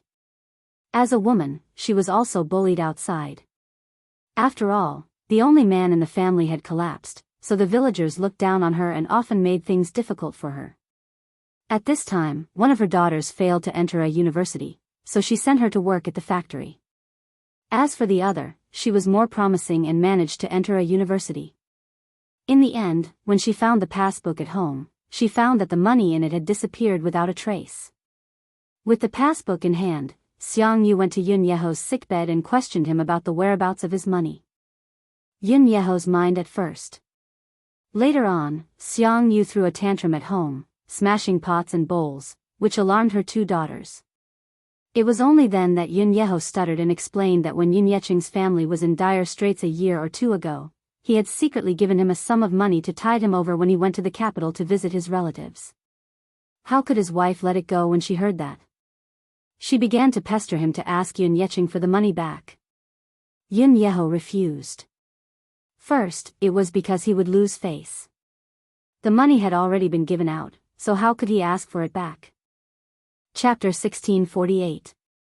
She stomped her feet in anger. She cried, threw a tantrum, and threatened to hang herself, but her husband was adamant and did not care. In the end, her heart turned cold toward him. Honestly speaking, Yun Yeho's handling of this matter was indeed not perfect, so much so that Xianxia began to wonder if her husband was being too biased toward her brother's family, even though there was no fairness in this matter. Her husband was having a hard time, but did her family have it easy? At most, they would go bankrupt, but not only did she lose her source of income, but she also had to take care of a sick and disabled person. Now that their daughter was going to university, they had lost all their money. What was the meaning of this? Because of this, their younger daughter could not complete her university studies and had no choice but to work in a factory with their elder daughter. Because of this, she bore a grudge against them and even became sloppy when it came to taking care of her mother-in-law and husband. When Yun Yeqing found out about this when he went back to attend the funeral, he felt very apologetic and said that he wanted to compensate her with the money. Although the money was paid, the woman could not get rid of the hatred in her heart. Although she appeared polite on the surface, she did not buy it in her heart. What was the point of returning the money? Because of this, her daughter could not complete her university studies. This became her lifelong regret. One must know that having a university student in the family was a respectable thing. It was all ruined because of her husband's family. There was one more thing that he did not know. Sometimes, when she returned home late, it was not because she had just returned from the fields. Instead, it was because she had an affair with a bachelor next door behind his back, and the other party gave her a few hundred yuan for it. Everyone in the village knew that she was having an affair behind Yun Yeho's back, but he was kept in the dark. Hence, many people in the village secretly laughed at him. Everyone in the village laughed at Xianxia for being a loose woman. Anyway, her reputation had been spread out. They all said that she was a woman who did not abide by the virtues of a wife. When Yun Yeqing returned to his hometown this time, he also heard some gossip. He was furious and had many opinions about this woman. However, in order to avoid agitating him, he suppressed the urge to bring it up. Still, he did not have a good impression of this woman. His wife was the one who had shamelessly suggested this trip to the capital. Hence, he decided to find her a place to rent out once they reached the capital. He couldn't let Xianxia become Shishi's burden. At 4 in the afternoon, Yun Shishir and Mu Yaja arrived at the station early in the morning. Each of them drove a Mercedes-Benz SUV. Mu Yaja specially called for bodyguards to clear the road to prevent paparazzi from taking photos. They were all public figures. Naturally, they had to be on guard when they appeared in public. When the car arrived at the station, Yun Yecheng gave her a call.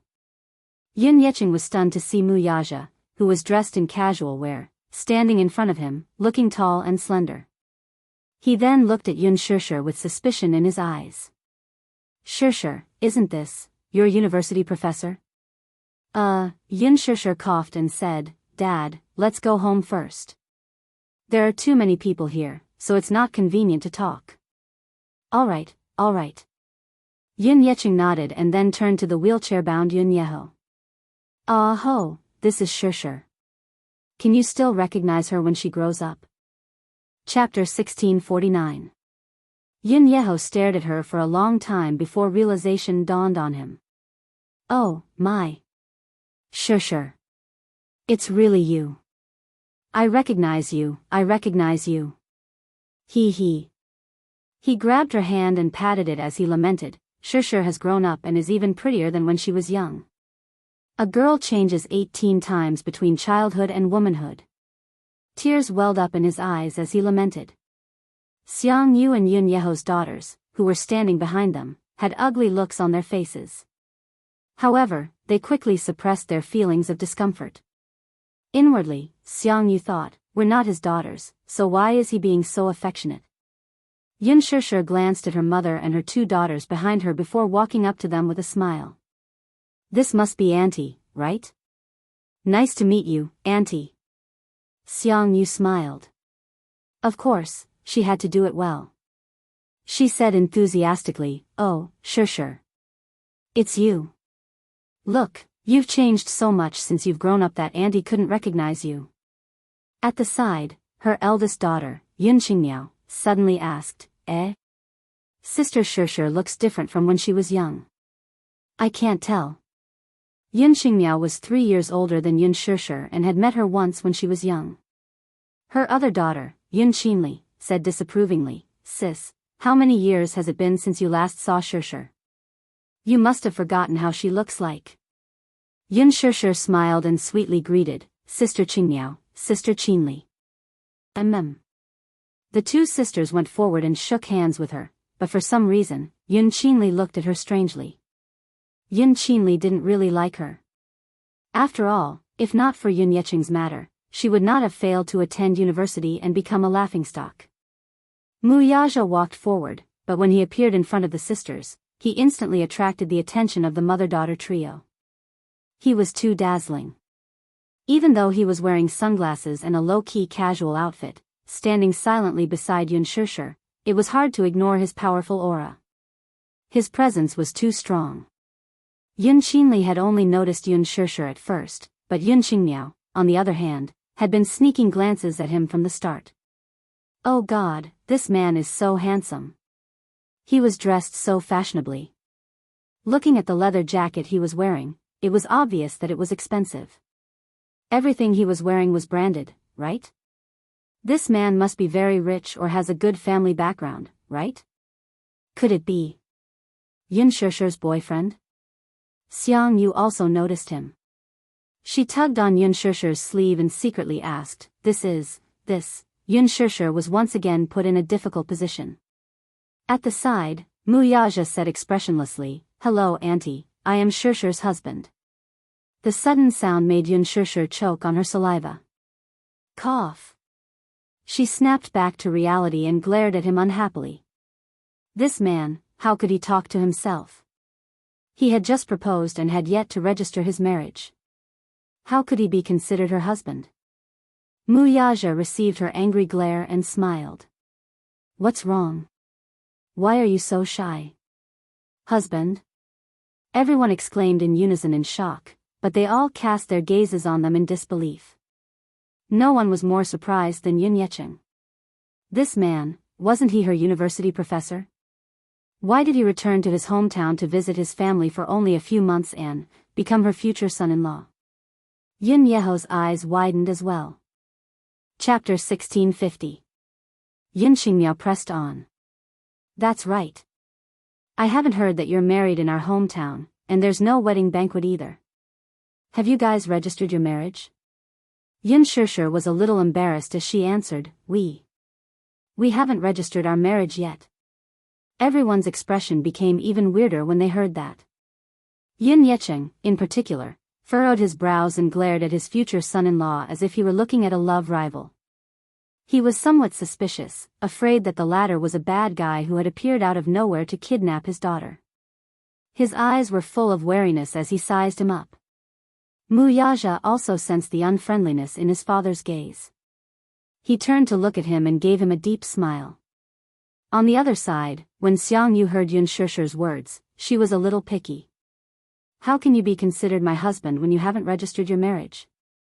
Xianxia was about to reply when Wuxia spoke first. Xianxia is my wife. Whether we register our marriage or not doesn't mean anything. His domineering and firm attitude made Xiangyu swallow her words with just one sentence. Suddenly, she sized up Wuxia again before her gaze finally landed on the branded watch on his wrist. He was dressed very low-key today, and this watch was probably the only thing on him that symbolized his status. Xianxia also saw the watch on Wuxia's wrist.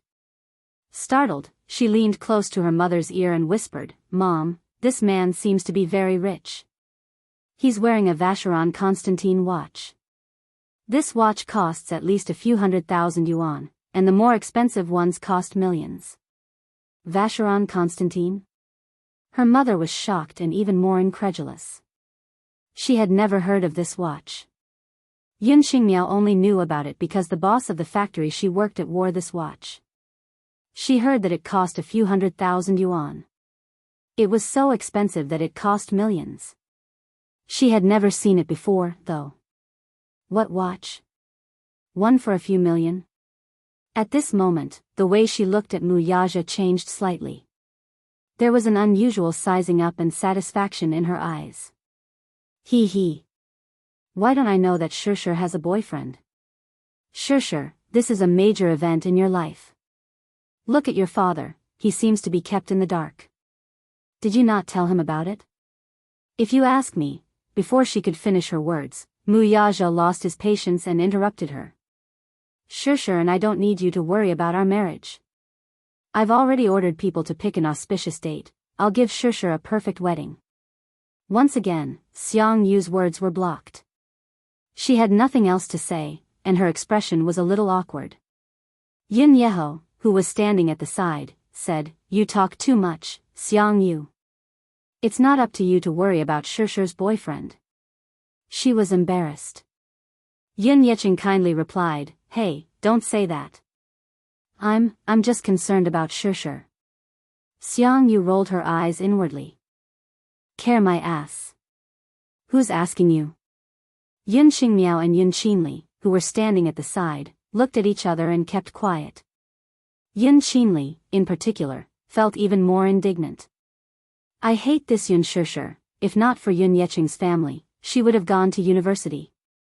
Now that she did not go to university, she had no choice but to work in the factory with her elder sister. Working 12 hours a day, she only earned 2,000 to 3,000 yuan a month. What about Xianxia, though? How did she find such a handsome husband to be? He was tall and handsome, even more handsome than the popular male celebrities on TV. Most importantly, his family background seemed to be quite good. Chapter 1651. What was that saying again? Comparisons were odious indeed. Wuxia's phone rang all of a sudden. He walked to the side and picked up the call. On the other end, Minyu informed him that the board of directors had some complaints after he postponed the meeting in the afternoon. Wuxia snorted. Can't you handle this matter? Minyu wanted to cry. Why did he have to take over this mess? After a moment of silence, he cautiously asked, Boss, about tonight's dinner, I have something on. What is it? You're meddling too much. Minyu fell silent again. Then, Wuxia said, Book a private room at West Tai Lake Restaurant tonight. I have a guest to entertain. Out of curiosity, Minyu asked, "Who is it?" A certain man said seriously, "My future father-in-law." "Minyu, what's wrong?" "No." He snapped back to his senses. "Okay, boss. I'll arrange it for you right away." Yun Qingmiao stole a few more glances at Mu Yaja's direction and secretly asked her younger sister, "Sister, look at his phone. What brand is it? It looks like the one the boss uses." "You're mistaken. The boss is using Apple's latest model, which costs a few thousand yuan. The one he's using seems to be of an inferior brand." "Is that so? Then, I'm mistaken. I thought he's using Apple." Yun Qingmiao smiled. In their eyes, Apple phones were probably the most identifiable phones on the market. They were expensive and beautiful, and many people would spend months of their salary on them to make themselves look good. When they looked at Mu Yaja's phone again and saw no logo, they thought it was of an inferior brand. They were confused for a moment. This man is wearing such an expensive watch, so why is his phone of an inferior brand? It's too degrading. If Mu Yaja heard this, however, he would burst out laughing. This phone was a global limited edition custom-made by a technology company for high-end customers. Therefore, there was no logo on it, making it luxurious yet low-key. Yun Yeqing suddenly pulled Yun Shishir aside and asked in a hushed voice, "Shishir, is what he said true?" "What? He's your boyfriend?" Her father was perplexed. "Didn't you tell Dad that he's your university professor? How did he become your boyfriend when Dad wasn't around? When did this happen?" In fact, he was well aware of the man's identity. Yun Shishir had lied to him and said that he was a university professor. However, he had seen this man standing next to Yu Yu at the hospital that time. Their facial features were so similar. How could she lie to him? Hence, he guessed that this man was from the Mu family. But the Mu family in the capital, however, he was from a wealthy family with such a high threshold. He was afraid that Shishir would be wronged if she were to be with this man. "Dad." Yun Shishir did not know what he was worried about. She hugged his arm coquettishly. "I'll explain this to you when we get back, okay?" Yun Yeqing's expression softened as he nodded. "All right. You're not young anymore, so it's understandable for you to find a partner. However, you must keep your eyes open when you're looking for a partner. If you're going to spend the rest of your life together, you must find someone you like and suitable." "Okay. Okay. I'll follow your teachings," Yun Shishir said mischievously. Chapter 1652. Mu Yaja walked up to him and said, "Uncle, Shishir and I have prepared a welcome banquet for your return to the capital. It's getting late, let's go." There's no need to go through so much trouble." Yun Yeqing politely declined. Mu Yaja smiled, but his tone was as domineering as ever. "I'm all prepared. If you don't go, I'm afraid you'll be letting Shishir down." Yun Shishir chimed in, "That's right, Dad. Uncle and Auntie will be here this time, along with my two sisters, so we must treat them well. Dad, just go." Yun Yeqing could not persuade her otherwise. Thus, Mu Yaja and Yun Shishir took his luggage and walked toward the car parked at the entrance. Yun Qingmiao had just reached the entrance when she saw two Mercedes-Benz cars parked there. One was a black Mercedes-Benz AMG, while the other was a white Mercedes-Benz AMG. Yun Qingmiao did not understand cars, but she could recognize the logo. Just the Mercedes-Benz logo alone was enough to shock her, and there were two of them. This time, she was certain that Yun Shishir's boyfriend was not simple. Jealousy grew in her heart. Yun Shishir busied herself with putting their luggage into the car. Yun Yeqing was trying to think of a way to carry his brother into the car when Mu Yaja stopped him. He bent over and, with a little force, easily carried his brother into the back seat of the car. This hormonal action made Yun Qingmiao and Yun Qinli blush and their hearts beat faster. Yun Shishir put the luggage in place, closed the trunk, and walked to the two sisters with a smile. "Sister Qingmiao, Sister Qinli, get in the car." Yun Qingmiao frowned, feeling a little uncomfortable. She did not know why, but standing in front of Yun Shishir, she felt ashamed of her inferiority. Today, Yun Shishir was wearing a socialite blouse, slim-fit trousers, soft UGG boots, and a snow-white trendy jacket. She looked pure and charming. Just like her name, she was gentle and elegant. One look and one could tell that she was a lady from a prestigious family. She exuded an aristocratic aura from head to toe, which made Yun Shishir feel inexplicably inferior. She lowered her head and looked at herself. Her clothes had been washed until they were white, and her shoes were so worn that they could not be seen. Her hair was disheveled from the long train ride, and her skin was tanned and rough due to long-term exposure to the sun. There was an indescribable sadness and envy. Earlier, when Yun Shishir addressed her as Sister Qing Miao, it made her feel uncomfortable. Yun Shishir, that name. Poetic and artistic. She then looked at her name, Yun Qingmiao, which was uncouth and unpleasant to the ears. Why was the name Yun Yeho gave her so uncouth? When Yun Shishir saw her expression, she frowned suspiciously. What's wrong? Don't call me by my name. Why? Yun Shishir was baffled. Your name is so nice. It's so embarrassing that my name is so uncouth and unpleasant, retorted Yun Qingmiao. Yun Shishir smiled. No, I think Sister Qingmiao's name is very nice. Hee hee. Don't try to coax me. It's so embarrassing. I think that names are given by parents, so no matter what I'm called, I think it's nice. Yun Shishir gave him a serious look. Chapter 1653. Hee hee. Yun Yecheng's face was flushed red. When they got into the car, Yun Qingmiao pointed at Mu Yaja's car and asked, Shishir, can Qinli and I sit in this car? Sure. You can sit anywhere you want. Since both cars were spacious, it was not a problem for them to sit together. Yun Qingmiao and Yun Qinli, however, were unwilling to do so. They wanted to sit in Mu Yaja's car, so Yun Yeho, Yun Yecheng, and Xiang Yu sat in Yun Shishir's car. The two sisters, on the other hand, sat in Mu Yaja's car. The moment Yun Qinli got in, she was shocked by the spacious interior. Every detail of the Mercedes-Benz Gulsang, an imported SUV, was high-end. Leather seats, panoramic sunroof, and streamlined body, thus, when the sisters got into the car, they felt a little uneasy and restrained. Somehow, they felt that this car was too high-end and expensive. The car started moving slowly. Mu Yaja kept his eyes fixed on the front as he held the steering wheel and led the way. Yun Shishir's car followed behind. He drove a little slowly, seemingly taking into account that she was inexperienced in driving, so he did not drive too fast for fear that she would not be able to keep up with him. After getting used to it for a while, Yun Qingmiao finally relaxed her body. She leaned forward slightly and leaned on the back of the driver's seat.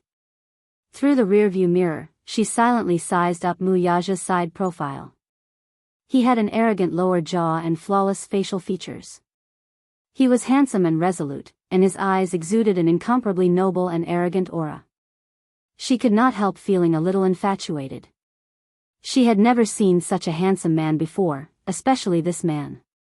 Not only was he good-looking, but he also came from a wealthy family and was very charming. No woman could resist such extraordinary charm in front of him. She was no exception. Her heart was stirred. Thus, she asked with a grin, "What's your name?" Yun Qinli, who saw that her sister actually dared to strike up a conversation with this unapproachable man, was instantly interested and moved forward. Mu Yaja stared at him, but his voice was cold. "In the future, you can call me brother-in-law." Brother-in-law? Yun Qingmiao laughed dryly at that. That's not very nice, is it? You're not even engaged yet, so it's not appropriate for me to call you brother-in-law now. Mu Yaja frowned slightly but did not say anything. Tell me your name, I don't even know your name. Yun Qinli also chimed in, that's right. Mu Yaja suddenly said, pay attention to your seats. Yun Qingmiao and Yun Qinli exchanged glances before turning to look at their seats curiously, not understanding what he meant. What do you mean? I don't understand. Mu Yaja said, seat belt. Yun Qingmiao grabbed the seatbelt, but she was still confused. What's wrong with the seatbelt? Fasten it. Yun Xingmiao did not know whether to laugh or cry. Why are you fastening the seatbelt? Mu Yaja raised a brow impatiently and then turned the steering wheel abruptly, making a sharp turn. Caught off guard, the two sisters bumped into each other and nearly fell out of their seats. When the car returned to normal, the two sisters raised their heads in embarrassment and quickly fastened their seatbelts, not daring to say another word. This way, even if Yun Xingmiao wanted to talk to him, she could not do so due to the seatbelt. He did not like women other than Yun Shishir to be so close to him.